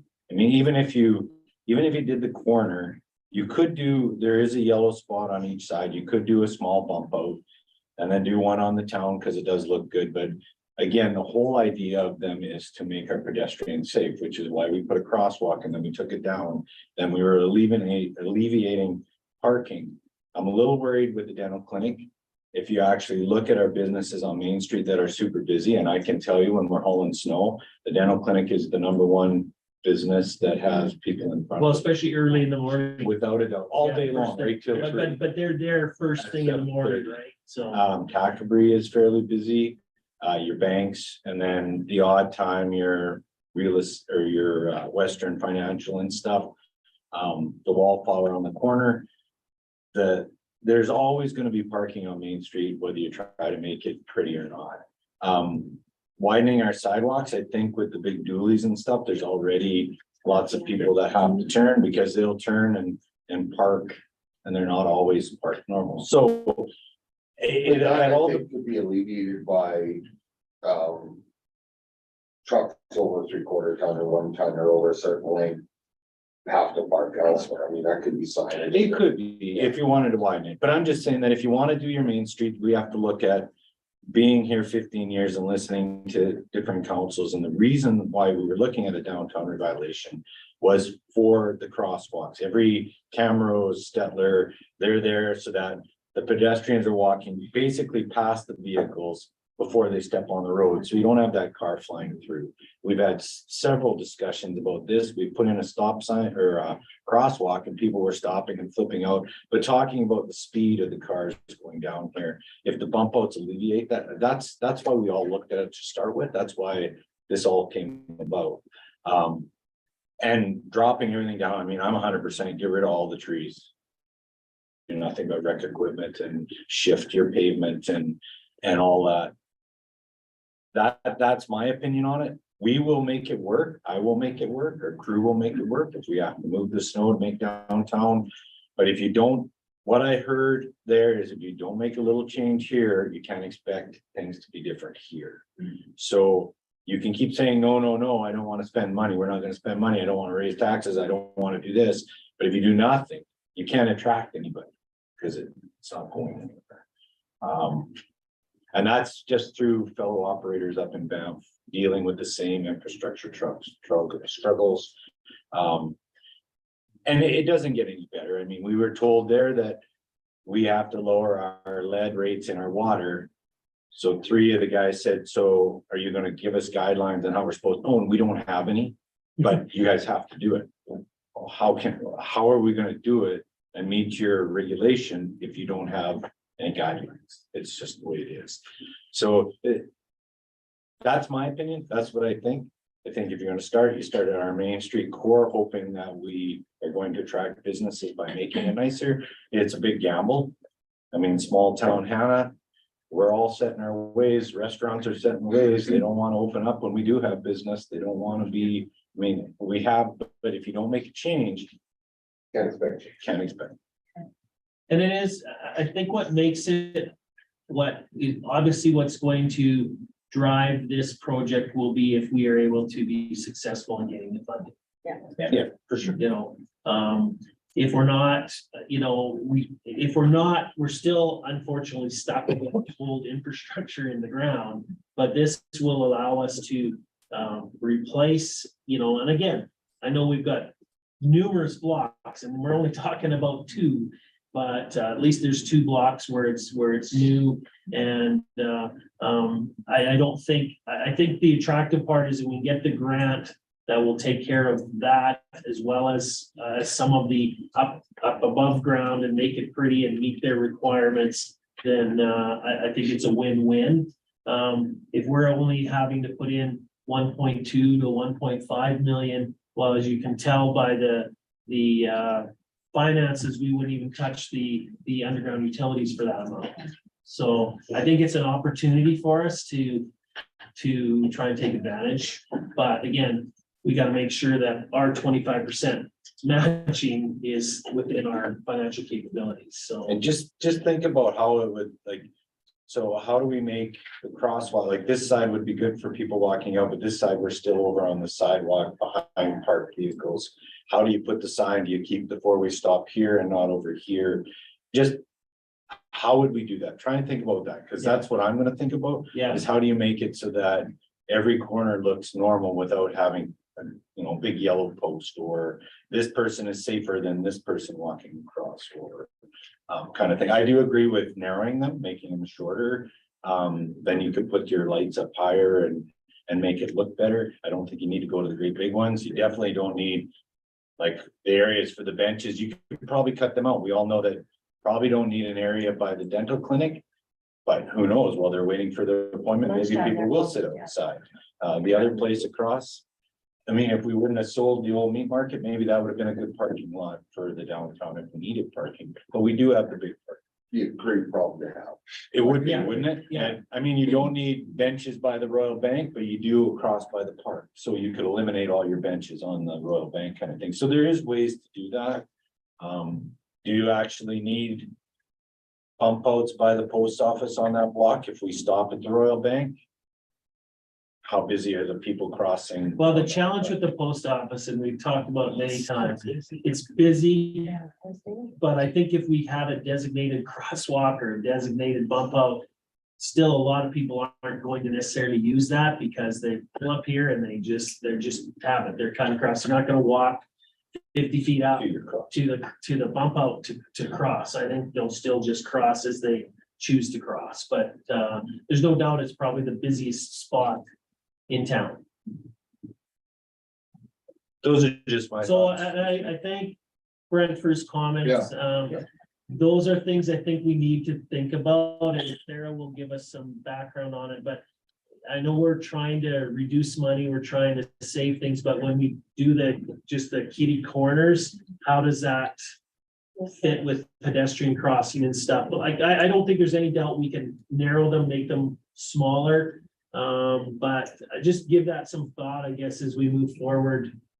I know we're trying to reduce costs and save money, and I appreciate that, but at the end of the day, if we're gonna spend significant dollars, we want to be happy and satisfied with the end result. We don't wanna do it, why did we do it that way? So give it, that we've got time to give it some thought, just give it some thought as we move forward, and I'll talk with Sarah, and maybe we can show some different options in terms of what they would look like with them removed, or even taking existing ones and leaving them and making them smaller. So there's some options there. Yeah, we could provide some options, for sure. Perfect. Great, thank you. Thank you. Thanks, Sarah. Have a safe drive back. Well. Yeah, thank you. Thanks for coming out. My pleasure. Thank you. Public presentation, gentlemen. Want to speak? I was just kind of curious, when was the last time there was a pedestrian accident there on Calvary? On the Calgary crosswalk? No, in town, well, like, Or actually, 3 weeks 3 ago. weeks ago, somebody got hit by a car on this. Oh. Surprisingly enough. Just happened. Thanks for having that information. Sorry. Well, Yeah, no, we got this back. and I don't know, I appreciate that. And like I said, even with all the controversy of the crosswalk we had out here in this corner, there has been some near misses, and near misses don't get reported, but it was always a challenge. And again, it can be policing, it can be enforcement, but I know that we do have excessive speed at times from people, especially heading west from the downtown. Coming in from the west, as they get to there, generally things slow down, but a lot of times we've got, people hitting here knowing there's no stop sign until they get to Palliser, so they're gone, so. And that was why the crosswalk was put in the first place, was because of potential close misses and all that sort of thing. And I guess if safety is a concern, I guess it should be a concern for all of us and such. So, yeah, good discussion, and give you some food for thought as we move forward. So, If you have any thoughts, concerns, additions, jot it down and we can talk about it next council meeting. So The only thing that was, to me, concrete, if you're gonna use planters, you don't make them out of wood, water, rot. But concrete would be a really good one. That's it. and it depends, definitely wood has a lifespan, but I know we had some wood planters on Main Street, in Legion Park, as well as, up by on the Truman Ford lots. And, they've been wood and lasted 20-25 years. We just rebuilt some now, but there is some significant, especially if you use treated wood and. Yeah. So, but there is a lifespan to it, no doubt about it. Okay, Mr. Mayor, are you ready to You move betcha. forward? Yeah, I don't have much to add, to my report. I just wanted to make sure we're all on the same page in terms of the process with the land use bylaw review. So, Palliser is finalizing their, what we heard report. So they've taken all of the, comments they got at the open house. They've taken all of the comment forms that have been, resubmitted, returned, and got a fairly lengthy document in terms of what they've heard. It will not have an analysis of whether the comments they heard were valid, invalid, whatever. It will just be what they heard, and it got it broken down into respective sections. So that will come to council at our April 11th meeting for your information and I guess at that point to accept the document for information. Then it will be a public document, and anybody who wants a copy of that document, we'll have it posted on our website. We'll have copies here. People can get it and review it. It'll just be the comments that they've heard. It's not an analysis of the comments. It's just the comments that they received and or the questions that were asked as part of the process. Go ahead. Councilor Crowe. When it comes time to vote for this, how is it gonna be? How are we gonna vote? Are we gonna vote as a complete package, or is it gonna be individual zonings updates? No, well, the intent of the land use bylaw is it is a package. That's not, We're not gonna vote for the R1 section and the R2 section and the C2 section. Like generally, it's the land use bylaw is a plan, it's a package. I don't know why it's called a bylaw, but I guess it is a bylaw because it is a rule, a regulation, but it is a planning document, basically. how can you make that one vote if you're dealing with 12 different zones? Yeah. Like, I can't see how you can do that. Like, you mean your R1's they're gonna revamp that, right? Now, you might leave it as counselor, may accept that. But doesn't mean we're gonna accept, commercial or whatever, Yeah. you know, like R2 and C2 and whatever else. If you don't like one part of it, you can go against the whole thing. And I mean, we should have lots of time to get through adjusting each one until we're, as a group, comfortable with each piece individually. So this is just maybe let me talk a little bit here and then we can have some more questions. So I just let you know that's what's going to come to you on April 11th. It will just be a document that says, this is what we heard. These were the concerns that were raised, the questions that were raised.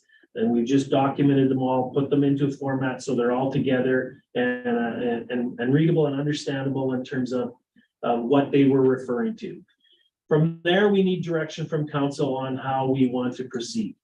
So basically, the recommendation from Palliser and myself would be that council would direct administration to complete that analysis of the concerns that came forward and incorporate changes to the land use bylaw, to the draft that's out there, to, if they make sense, to incorporate those changes into the new next draft, which then we can bring back to council for review, or the other option is we can take that and we can bring it to council and get council to provide first reading to the draft land use bylaw. So just so we're all clear, first reading doesn't approve anything. It doesn't move anything. First reading basically gets that document on the table as a document to move forward with and from. And there will be then, through the process, an opportunity for, obviously, we have to have a public hearing. It's legislated, we have to have a public hearing. And have a public hearing. You can make amendments to the land use bylaw after first reading, after second reading. Again, amendment would be made similar if the document was there and Councilor Kroll said, I'd like to amend the land use bylaw to take adult entertainment Talk facility about out of an industrial zone. It's on there. So he would throw that on, he would put that motion on the table or that amendment on the table. Council would vote on whether they wanted that amendment or didn't want that amendment. So that's how I think we move forward with the document. You're right, it might not be, 100%, but you have an opportunity to make amendments prior to second reading, prior to final reading. So I guess the thing that we're struggling with at this point in time is direction from council on how they want it. We can do that. We can try and incorporate some changes, bring back a draft, get it first reading and get the process moving forward. I know there's been discussion from some of our residents about additional public engagement. Again, I'm not opposed to it. I just don't know what format or how we can find a format that's going to be time resource available. Like, And I know when to the top. when he did the review with council, and MPC, that was 4 or 5 hours. And I know there's some expectations from people that we will go, okay, we changed this line from this to this. Well, and we can do that. I'm not saying we can't do it, but it's going to be 6-8 hour thing to go through each change and rationalization why. So if we want to do that, if council wants to do that, certainly it's an option. So I'm looking for some feedback, direction from council on how they want to proceed. Well, I guess we have to wait to see that document, but I mean, I think Yeah. we'd like to make changes and release another draft. I say Yeah, release another draft to be out in the public, to be looked at, with whatever changes. okay. That we made from the draft to the next. Yeah. Edition. Yeah.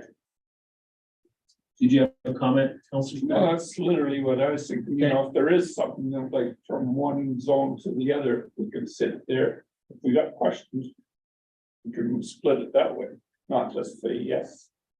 For a whole package, we can break it down.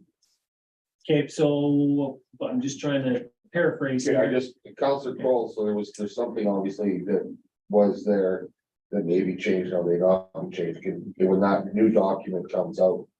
If there's something that you're not happy with, then we can address it there before we go on any further, look at it. Yeah.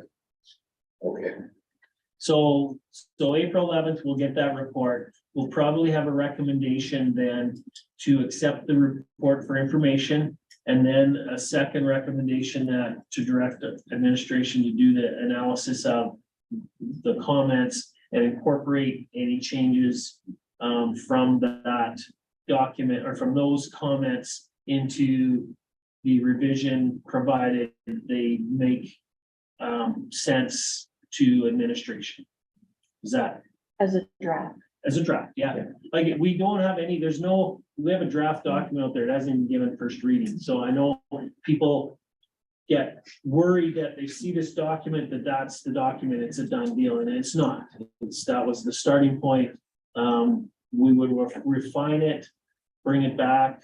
And then I guess at that point, council can say whether they want to have another engagement session. Is that what I'm reading from people, as we bring a revised draft back for your review, and then, or do you want to automatically then have another public engagement session with the new draft? No, I think we evaluate the new draft. You evaluate it Yeah. once you've seen it. Okay, okay, And then public engagement. Because there will be a public hearing. Yeah, the public hearing. there's automatically a public hearing, yeah. Yeah, and that'll be the Q&A. Q anyways, I don't know what. Well, that'll be, I don't know if it'll be necessarily Q&A, it'll be comments. Yeah. And do we have any idea if it's gonna be like open house or? Well, no, Public hearing. public hearing is a public hearing.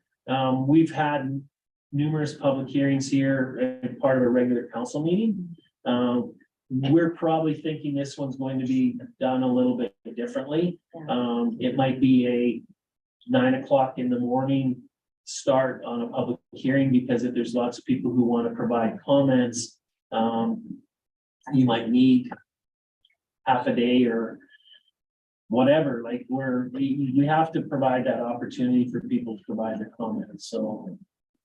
It'll be a different public hearing, than our normal ones, but that will be, so that has to happen regardless whether we do another open house or another engagement session, that piece has to happen. So the concern from Palliser, and I don't know if they've, commented to you, Councillor Olson, is, because of the extensive engagement, the extensive consultation in terms of questions being answered and fielded, if we want to do another public engagement session, or they're basically saying that they've more than allotted their time and resources that for a typical land use bylaw, and there might be some additional costs that will have to be borne by the town to continue to move that forward, depending on how much in depth we want to. Yeah, So to put numbers to it, I mean, it was with the membership to Palliser, it's loosely budgeted of 225 hours for a large planning document.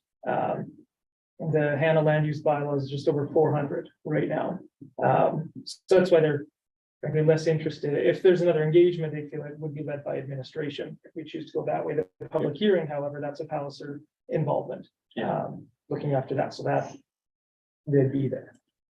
So just, yeah, so Is the we'll board get that on the 11th, just if you're getting questions or comments from residents, where it's at. Nothing has been decided, nothing's moved forward. We're still going through the process, but we will get the comments report to you at the next council meeting. If council then directs us to then do an analysis of those comments. I know speaking with Palliser, they indicated they did receive some, in their opinion, some valid comments, some valid concerns that would cause them to be willing to make changes to that document. So, and we do that analysis, bring the changes forward that we determined fit, and then council can look at it from that point and decide whether they want to do a public engagement or if they're comfortable with the document to take it to a first reading. Does that make sense? Okay. Just signage project, just so you know, I think if you've been out around town, you notice all of the signage has been done on our facilities. So we are just waiting for the weather to turn and the screw piles can be installed for the wayfinding signage, entrance signs, and there's some facility signs, i.e. parks, all lines that have to be in by screw piles. So don't know if you've had any comments from people about the signs one way or the other, but most of the facility ones are up now. So and just clarification and comments. So following our last council meeting, and there was discussion about streetlights and cameras and streetlights. We do have ATCO Electric coming to our council meeting on the 11th to do a presentation on their LED street light program, and their, I think the other thing that's got some confusion or controversy is they've got some of, and I don't know the right term, but they're electronic metering modem boxes or whatever up in a few places that look strange or unusual. That's created some controversy. So they're gonna come and explain, present to council what they are, how they are. I just wanted to confirm though with council that presentation is to council. So it's not an open house. It's not a public presentation. So if we have delegates here, it's not necessarily a free-for-all for them to be asking ATCO about this or that or this. Certainly they'll present what their streetlights are, present about their metering, and address any questions council may have. So, and so we're moving forward on that as well at the April council meeting, so. Will that be on the panel live? Yes, yeah, the meeting will be live streamed exactly like this, so exactly like it has been in the past, so. But you're certainly welcome to attend and hear it firsthand. So that's all I have, just some quick updates. You're probably aware the arena will be closed as of today. Last practice for our midget team going to provincials. U18, sorry. But good, I think a good season. We had some success with some of our teams, which was nice to see. So arena curling's done.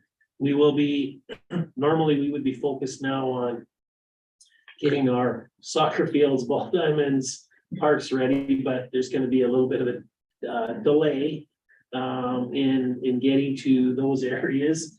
And I feel for those organizations who have outside start dates, because minor ball and soccer is a very tight, short season to begin with. And I know in a normal year, they might be able to get on our fields middle of April and start practicing. I don't see that this year. We can make the curling rink and the arena available to them to practice. And I think some of the teams are even got some time lined up at the schools. The school, so we're gonna do our best to be ready when we get out on the fields. And again, it's gotta melt, not a dry, and it's gotta be firm enough to get out there and do some work, but it's probably gonna be a bit of a rush, so. But yeah, we're making that change in the seasons now. So. And so the availability of the rink in the arena will be free to all We these have, groups? we have provided it free to ball and soccer in the past, not being able to get onto the fields. They pay the town to be able to use the fields. So we have granted them that opportunity. Yeah, and just so that anybody listening knows that there's still expenses to operating that, and so the town is covering Yeah. that. I also was wondering, is there dirt gonna be put in the arena earlier in the year, like after the spring rummage sale? Not, we will be delayed on bringing the dirt in. Probably in the past, we brought it in whenever it was convenient. But this year, depending on how lacrosse goes Okay. and how long they want to go, we may even, obviously, we'll try to bring the dirt in at the last moment so they can have access to the arena as long as they can. But they know that they will lose access to the facility. The only reason we would be bringing dirt in June is for the 4-H sale. If it's here, it's not It's always here. here. It It's is here here, this yeah. year. Is there some alternative to bringing in the dirt, like can mats be used or something instead? Mats and straw, or, That's a 4-H question. because it 4-H costs company. them to bring the dirt in. so- Yeah. Yeah, we charge them for bringing the dirt in and taking the dirt out. We don't charge, we generally Well, in charge the them to past- bring it in, and in the past, the rodeos paid to take it out. Yeah. Okay. So because they it's kind of comes in. split it. Is there anything else going on aside from the 4-H show and the rodeo? Not Do- you. I don't believe so, not that I'm aware of. Yeah, So it sits there empty? And primarily, yeah. but if somebody wants to rent it for other sales or shows, like horse Then shows we or would- something, then We If would they have to needed- haul the dirt out. if it Well, was- yeah, two things happen. If somebody came to us and said they wanted to book the facility for, no, I mean for a dirt event. but even for a non-dirt event, if somebody came to us and said, Circus. we wanna rent this facility for 3 days for a RV show. Then We you would have- we would take the dirt out. Yes. We would take the dirt out and bring it back in. It's not terribly time consuming for us. So we would do that if there was a large enough event that wanted to use it. Certainly, if there's any other group that wants to use the arena for dirt purposes, that's certainly available. Thank you. The other thing, and I'm not sure if council's aware, so the I'm gonna call it the Hanna Booster Club or JC Sheriff Booster Club, has been awarded the 2023 Can-Am Football Showcase. So it will be held here on July 8th. Basically, an all-star team from Canada, from Alberta, Saskatchewan will be formed that will play an all-star team from the US on July 8th. So there will be some activity in town around that, and I attended a meeting Monday, just in terms of setup, startup, trying to get some committees together. So I think it's a great opportunity to have this here and a great opportunity to showcase the field and everything. So if you haven't heard, it is July 8th. And sounds like the Canadian team will be here on July 5th, and Team USA will be here on July 6th. The game will be on Saturday the 8th. So Will there be accommodation available or do they? the plans right now, and typically what happens is they have stayed in the school. As a coach, Cam says that's his preference. Then because they're all-star teams, so they're getting to know each other. And as a coach, he says, I like to keep them together.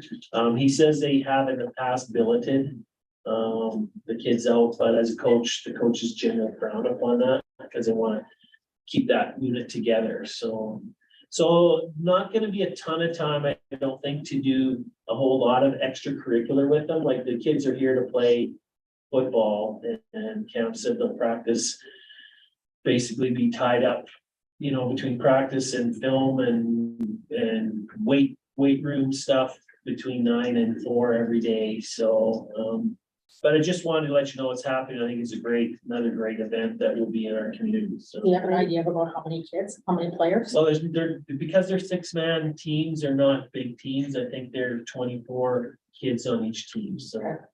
Well, they're not huge teams, but, so I just thought it was a great opportunity. We'll be working with them. I'm sitting on the committee as a town liaison, so I've told them wherever we can help, we will try and help. I said we tend to rather want to do things in kind versus writing a check. They might be access, they might want to use the community center. They might need access to barricades, garbage cans, all those types of stuff. We'll probably have to provide, will not have to provide, but probably look at providing them some assistance.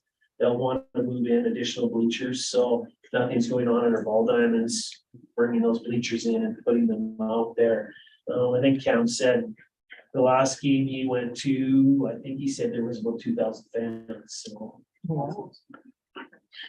My grandson played in Texas on the Alberta. Oh, did he? Okay, so a good opportunity. So I just want to make sure you're aware of that date and that happening. And I guess, Mr. Mayor, that's it. If there's any questions council has.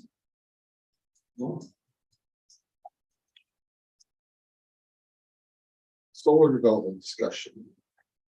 I'm gonna turn that over to Miss Councilor Olson, Oh, good. to get us started.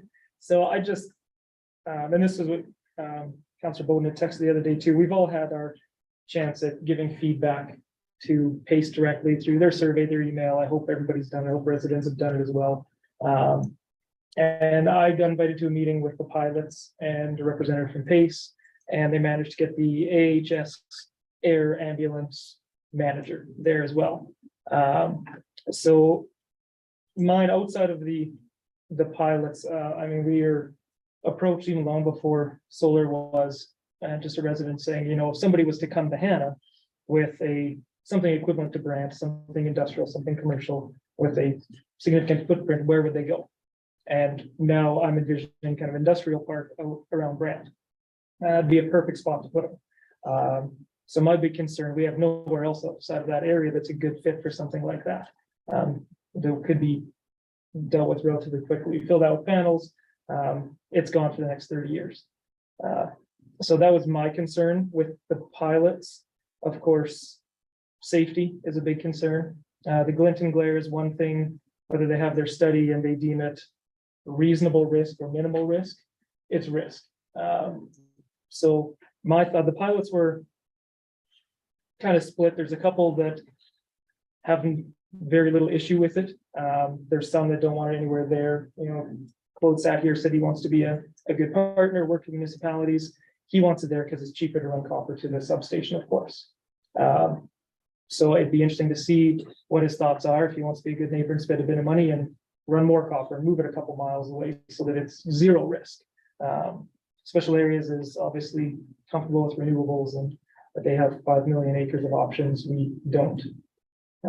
So that was my thoughts there. The pilots, the airstrip is 3,500 feet. The air ambulance equipment, there's King Airs. In other countries now, the standards that they would require is 4,500 feet of airstrip.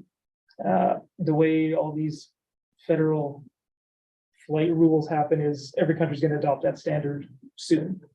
So again, we fill that with panels. We try to extend 1,000 feet. We're going to have issues with ramps. Probably won't move the highway, but it's doable right now. Fill that with panels. It's not. Then it's going to change. Maybe you need 150 feet of width on it. So there's just potential that if we have something there in a couple of years, suddenly we lose potential for some air ambulance services. The other runway that runs north-south, or more north-south, it's a grass runway. Pace didn't give that a lot of attention with their initial project. They have since, they've adjusted a little bit and moved more around there. But that was concerns from them, concerns from me. I expressed it to Pace as well, and they're going to continue to engage the pilots. But I really hope that they're considering talking with special areas and looking at other locations, frankly. In my mind, it does seem like a good fit. I know we've had no opportunity to approve, deny anything because they haven't asked for anything, but that's been my feedback to them. So I just thought this was a good spot to have a discussion if there's other thoughts on it, and encourage hopefully people have sent feedback to Pace. Or if there's been other discussions. The video? Did you guys get the video? No. Okay, because we had asked that they send it to us right away so we can communicate it out for them because they claim to not have the ability to do that. And we finally asked for it and they said they had sent it to council. So I haven't received anything. Yeah, well, Lori had reached out to them to ask if we could have the link, and their response was we sent the link to myself and council following the meeting, and I said, I know I was taken off, but I said, I don't recall seeing that. So Lori now has the link and we'll be putting it on our social media page for people to watch and listen. They're present. I scanned through there. I don't know if you've seen it. I skimmed through their presentation there, and it was certainly more detailed than the presentation council got. They tried to, I think, address some questions that they had through the process in part of their presentation. There was some questions asked from those who attended, and they seem to have answers for all of those questions. I don't know how many people actually was on at the time they did it, but I did talk to a gentleman in town who watched it after, and he thought it was a very good presentation. So we will put that on the website, but maybe Lori can send you the link directly and you can watch it at home. Please note, I don't think they start until about the 40-minute mark. So their recording is for 3 hours. They don't start till the 40-minute mark, and probably about the 2-hour mark, they're basically done. What happened was they did their presentation, they addressed questions that had come in through the chat and any online, and basically said because they had said the engagement or the session was open till 8:30, they would stay online until 8:30 if anybody wanted to ask any questions additionally. But from what I looked at and what I saw, kind of once they were done the presentation, there might have been one or two other. Oh, they did the presentation. The end of their presentation was questions.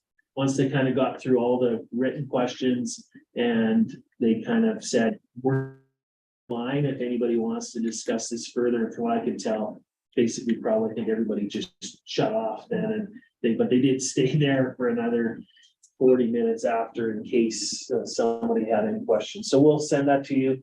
I haven't watched it second by second, but it was definitely more detailed than the presentation you guys received in January. So they do have another, they don't have a date for it, but their next engagement session, they're targeting for June. And it will be in, their plan is it's going to be in person engagement, but they haven't got a date yet. They're waiting for some of their studies to come back to be able to then share that information with the public who are in there questioning. So I don't know, Councillor Olson, I haven't had any discussion with them since January. I have talked to the pilots off and on, and they've been keeping me in the loop. I know that I have a meeting, hope to have a meeting with the pilot group next week on the runway lighting project and get some feedback from them on it. So I'm sure there'll be some discussion around the table about next steps, solar and what other investigations they want to undertake. So, but I do believe even on their one, and you probably saw Councillor Olson, like I think the initial solar field layout that maybe came in that package had the whole area covered. Yeah. What I've seen in the most recent edition was the section off of the end of the runway cleared of solar panels. Yeah, Is that it's what certainly you saw? longer, yeah. So they, right, wrong, or otherwise, I tend to have rose-colored glasses. I think they are listening to a certain degree in terms of trying to alleviate concerns that the pilots have, whether they've been able to alleviate all of their questions or whether they will be, or concerns, whether they will be, I don't know. And they can never eliminate, right? There's gonna be that little amount of risk. Their Yeah. glint and glare study is this piece of software that only 3 people in the world have access to. And nobody can see it now. So they have this piece of software that'll calculate glare. They can enter the material, enter the angle, and it's designed to calculate only when they're landing. Yet they have a whole circuit to come across an angle, and they think they can calculate that. But it's only designed, it's not designed to take off, to calculate those angles, only when they're landing. So there's a whole other circuit, a whole other path they have to complete that maybe they can evaluate. So there's some concerns there with the glint and glare study for sure. Has Pace considered moving anywhere else? They've certainly never talked about it. I I don't mean, that's believe- their ideal location. They probably won't. I look don't at more believe until so. they I can. don't believe so, Councillor Kroll. This is an area, as Councillor Olson said, this is for them, speaking specifically for them, this is a prime landline, quick tie into the substation, available land. They've made a deal that financially with the landowners to, that works for them. So I don't know if they've done much more further exploration of other areas at this point in time. It's a private investment that this works for them, and that's what they're focused on. Is at the end of the day, they get significant pushback, whether that changes their mind, and they say, well, we want to be here. Like Claude has always said, they don't want to be here. The community doesn't want them here. So we'll see if that's true. So, but Councillor Olson wanted to have a discussion and throw it on the table. If there's any other questions, concerns, or comments that council's hearing, it's an opportunity now. So They have already moved their priority spot once. Because originally they were on the Peak plan and Peaks didn't want it there. They're in Woodside the contract, Woodside the lease, so yeah, they have moved once. Which is outside of town limits. Is that right? no, Peak side? Over by Fox right there. Oh, okay. Were you gonna say something? So has the town taken into any consideration what the citizens of Hanna want? Because The town has been given an opportunity to say no to anything. There's There's no- nothing that the citizens can do, you say? Oh, no, the town hasn't been asked anything. Oh, Right, that- We see a that's- proposal. yeah. we see. there will be an opportunity through their process that the town can register our position on it, whether we're in favor or opposed, and if we're opposed to it being there, are the reasons for our opposition, which that information will go to the Alberta Utilities Commission, and the Alberta Utilities Commission will hear it. Whether it sways them one way or the other to say, no, that's not a good spot, but that's our opportunity, and residents as well as the town, we're an entity, residents as well can apply through that intervener status and speak and put their information in as to why they don't think that should be located there. Do you know if they need to register for that I status? think they have to become, I think they're called an intervener. Intervener, yeah. I think people have to register to become an intervener, and that gives them the opportunity to then speak to it or present their written materials to the AUC. But they haven't made the application to the AUC yet either, so it's, still, the opportunity is still not there. They're still, Pace is still evaluating, working through this proposal and crossing their i's and dotting their, i's and crossing their t's in terms of the studies, the environmental studies, this stuff, the public consultations, following all of that. If they feel that the project still is viable and they want to move forward on it, then they will make their application to the AUC. And that, at that point, then there's their AUC process that we can be an intervener as well as anybody who chooses to register as an intervener to provide their comments, why they're in opposition. So.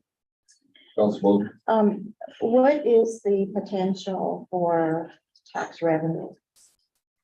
Well, the only information I'm using is the information they provided in their document to council. 250 to 300,000. So I haven't verified that, I haven't checked that, and I know even in the virtual presentation they did on March 14th, there was a question about that, and they said they're having their taxes assessor review to come up with the number. Partly, they couldn't give us an answer back then because they weren't sure how big they could build their solar field, because they had to find out how much power they could put into the substation. I think if you remember, I think when they presented to us, they were talking about between 15 and 35 megawatts. My understanding from the last information is dealing with ATCO and looking at what the capabilities are, they are now proposing a 40 megawatt system. So they had said in their materials that the tax revenue was estimated at $250,000 to $300,000 a year. Again, I haven't confirmed those numbers, that's just the numbers they're using, so. And if they've adjusted the panels on the end of the airstrip, have they also, does that reduce the number of panels, or are they just putting the panels elsewhere?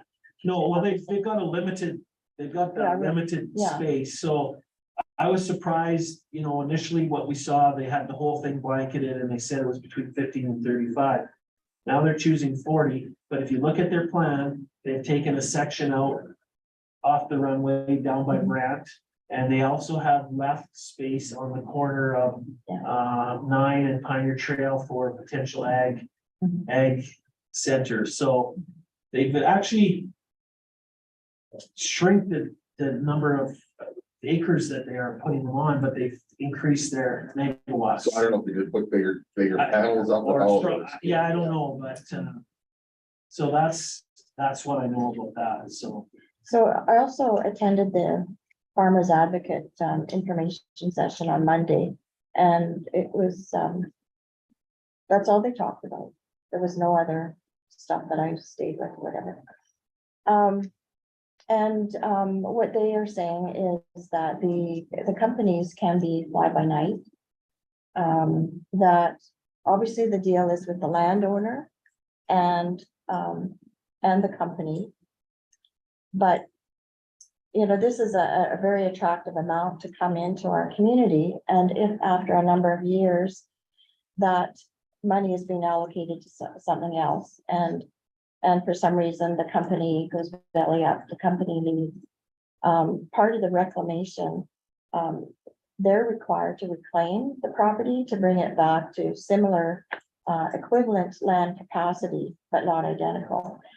And that means that comes back to the landowner. And if the landowner walks away, like we know some people have, the town could get that back and have to do the reclamation. When Claude was here, though, there was a bond in place, correct? Yeah. So my understanding, and that's one of the areas, they do talk about in that, engagement session that they had, was what they're required to put aside in a bond for future reclamation. And it does talk about the construction of, because depending on who you talk to, you know, they float their, it's green energy. Well, is it green when you have to manufacture this and manufacture that? He does talk about all of that.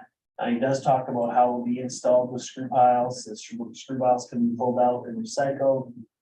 But he does talk about the commitment that they have to have in terms of reclamation in a bond for the project. So I don't profess to be an expert in that, but he does talk about that in his engagement session. So, And he may be different than the ones that the Farmers Advocate has been experiencing. I'm sure there's good and I'm sure there's bad, and just like there's good in oil and gas.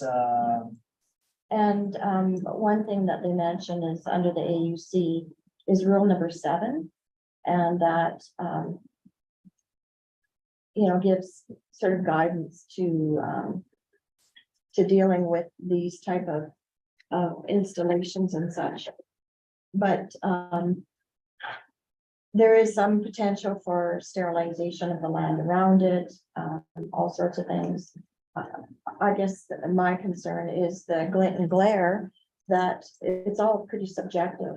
You know, what is the potential? What is this? You know, nothing is really written in stone, and there's always you know, projections and all that sort of thing. But my big concern is the hospital, is that if we don't have stars coming out, and if we lose any opportunity to have fixed wing come out for any emergency evacuation or whatever, our airport is one of our main assets for our community. And if we have pilots that are not going to use it and it becomes obsolete, I think that's a huge loss.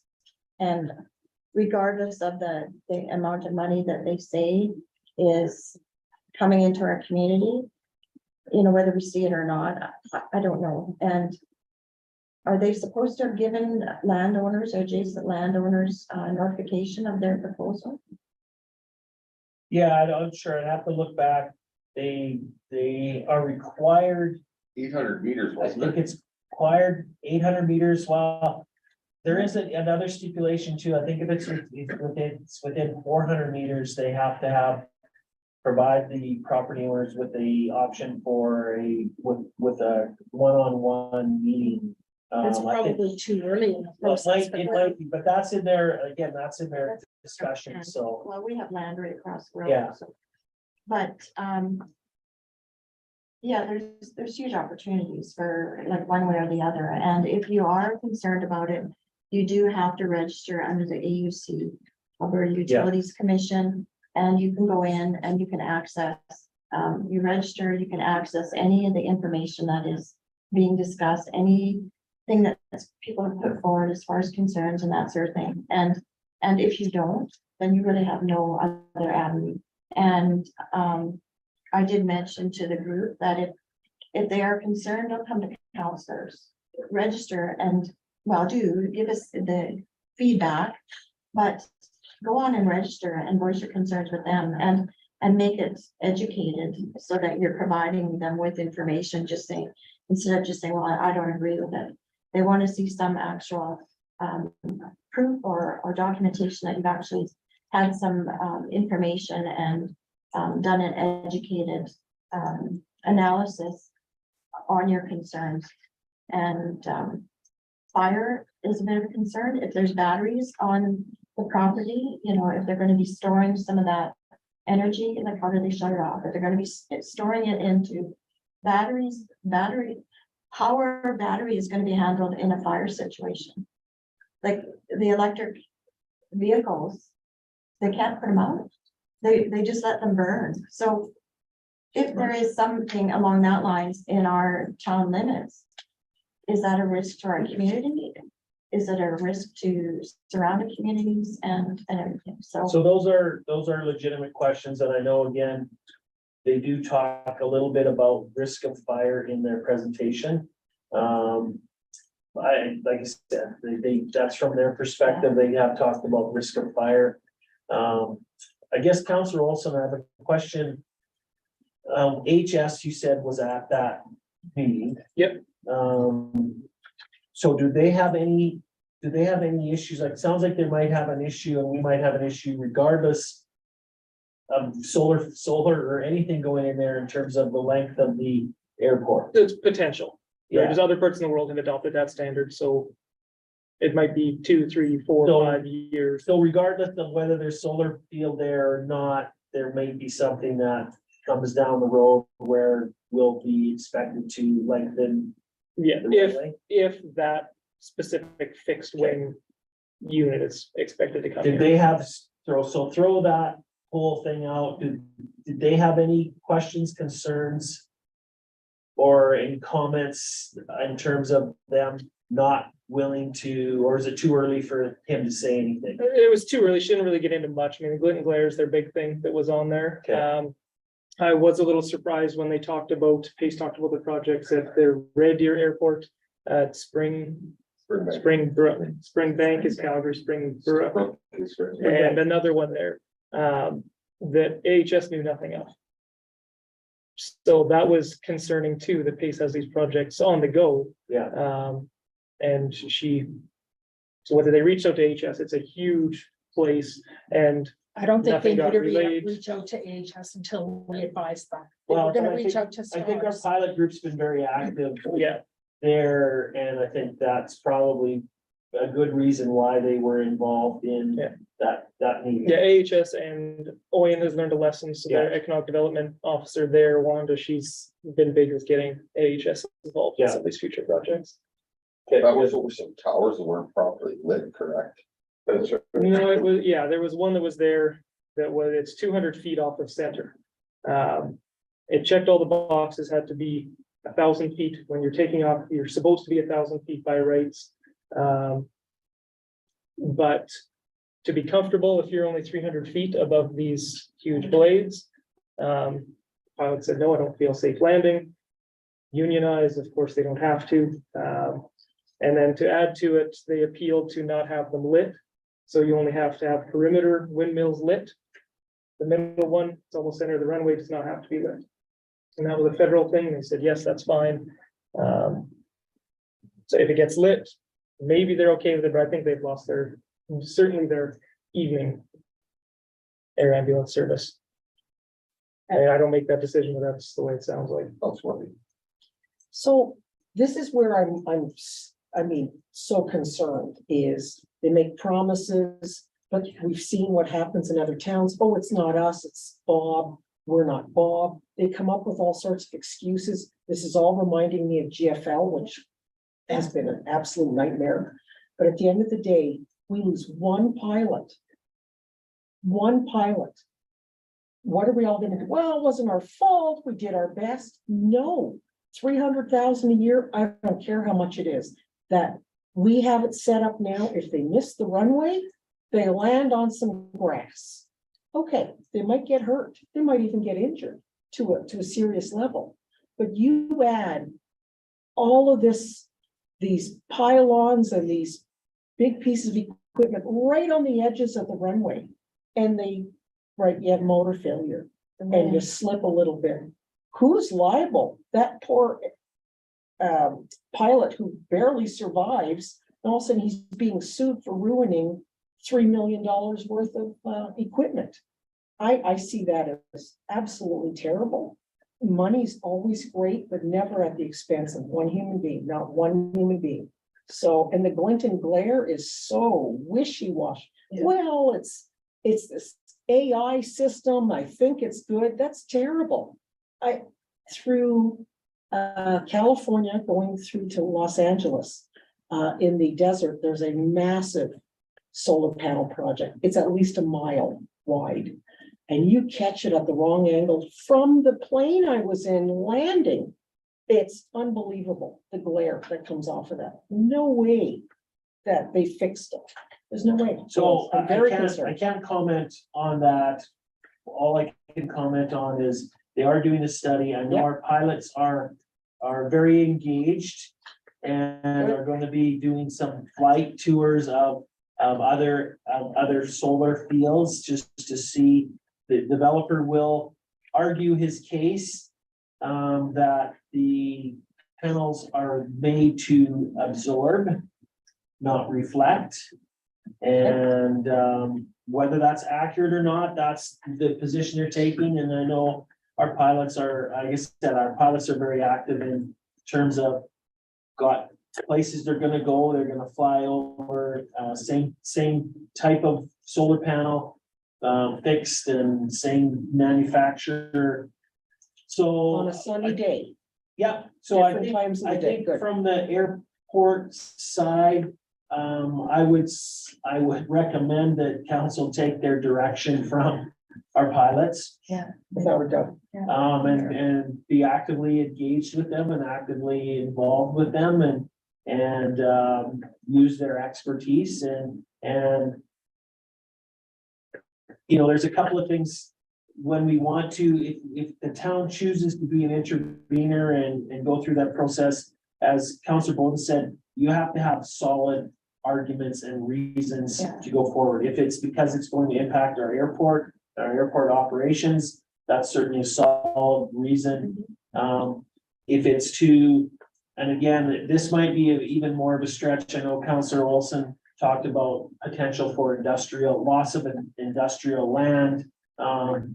The challenge that we would have right now is we don't have that land serviced or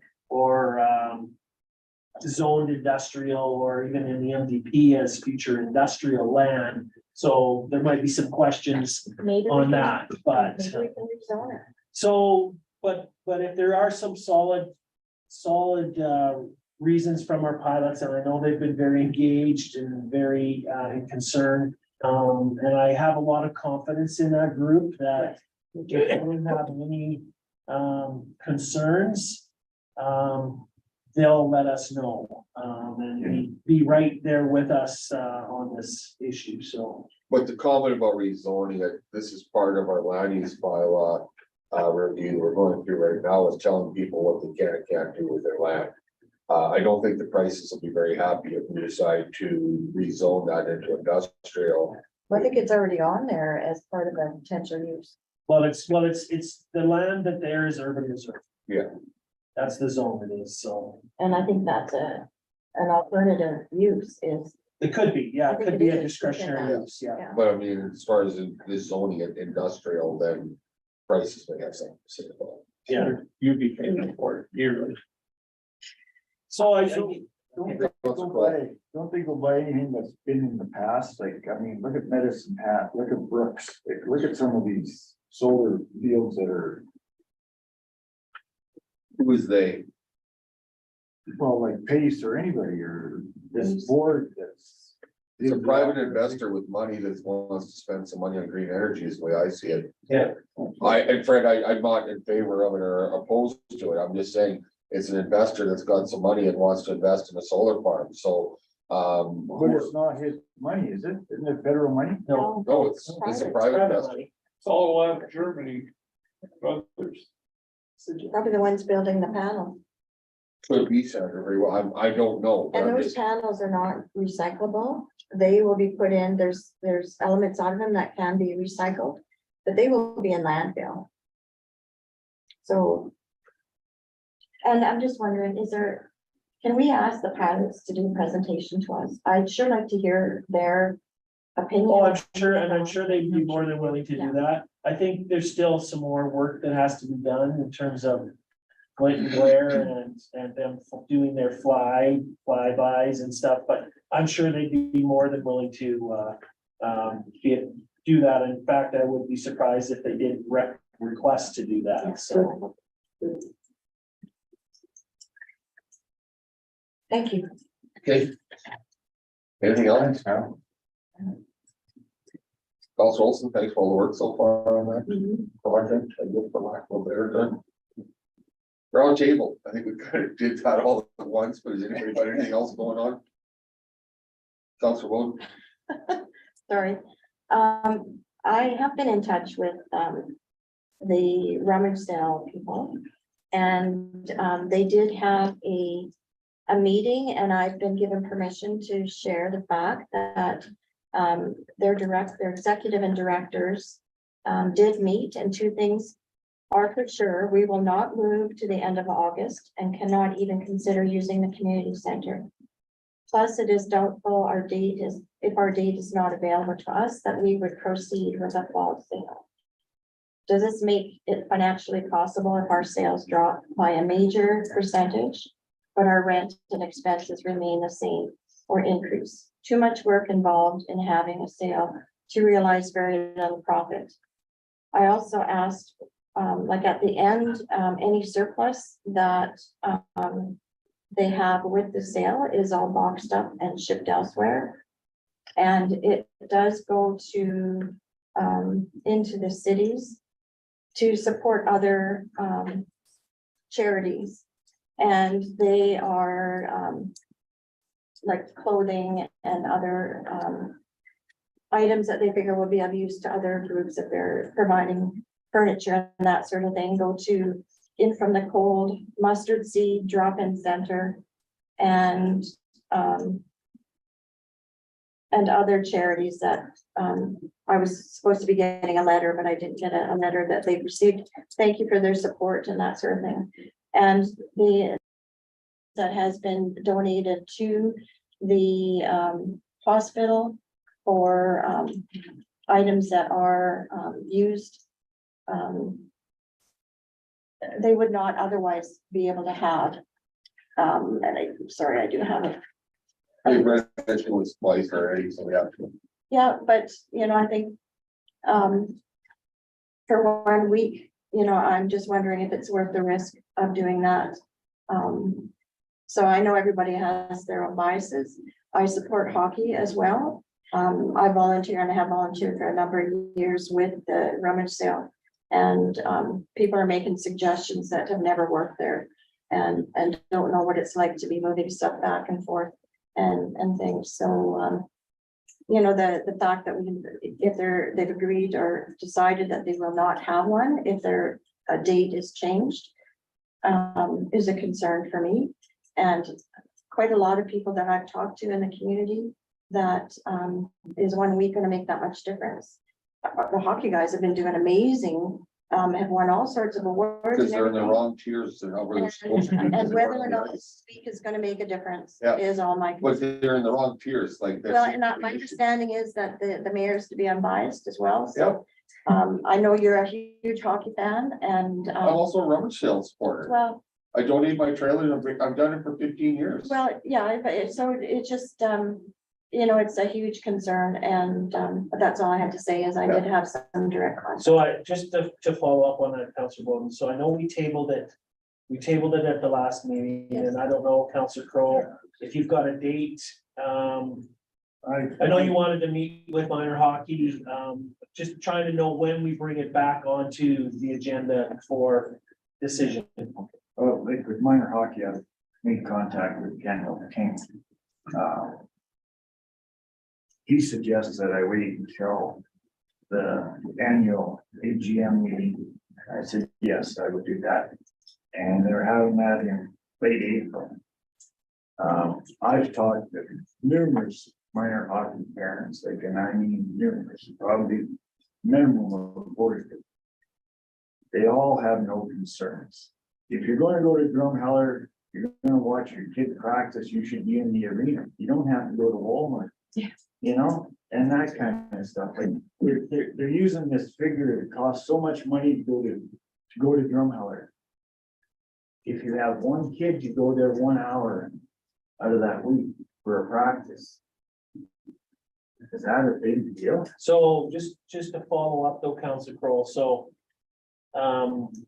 You would like us to wait till you've gone to the AGM? Yes. Okay, I would like. so if it's late April, then that would be back to the May meeting. I just I wanted to don't think know. either group's in a bad rush to. No, the only thing that I was thinking is it's sometimes nice. Whatever's gonna happen, whichever direction council goes, we know the rummage sales April 29th or whatever. If the decision has been made to move the date, so minor hockey could go a week earlier, then they can let people know there or vice versa, but it's not critical. Yeah. It's certainly not critical. My consensus is, it's the executive of minor hockey who wants this changed. It's the parents have no complaints. Like, I mean, like I say, I've talked to numerous of them. I've talked to past hockey parents, I've talked to present parents, people that are in the future. I mean, if you're, you know, So I don't wanna, this discussion will be back on the Yeah. table when the Yeah, date but I'm comes just- forward. I just wanted to know when the meeting was, Councilor Crowell. So we will hold off on bringing it back until the May meeting then, which would give you that opportunity. Can I just ask Counselor Bowden for some clarification? I heard a contradictory comment, so I need you Please to tell tell me. me again. Tell me again so I don't understand. I heard that if the rummage sale is to be held at the end of August, they won't move They it. won't, they won't. They do the wouldn't end of choose, August. if we, basically, my understanding is if the council makes a decision to take the September 30th date away, they won't have a fall sale. That's my understanding. Okay, so it's not just about the end of August, it's about this date or it won't happen. Yeah. Okay. Well, they That's couldn't what I wanted to anyways, clarify. because. No, I just wanted to Yeah, clarify what you Because said. the dirt will be in for the rodeo, so, The dirt can be moved. yeah, but they have set things up for other organizations to work with them.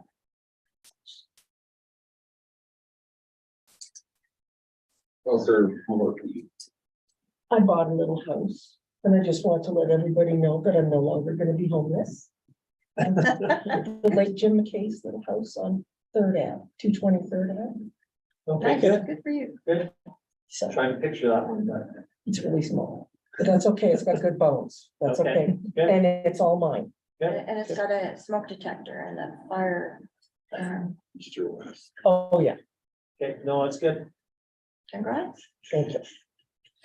and everybody can be happy that the building is cleaned up now, so you don't have to worry about anybody that I'm turning it back to the town or. Yeah, Looks good. It looks good, Mr. Mayor. Thank I you. saw yesterday they were kind of doing the final.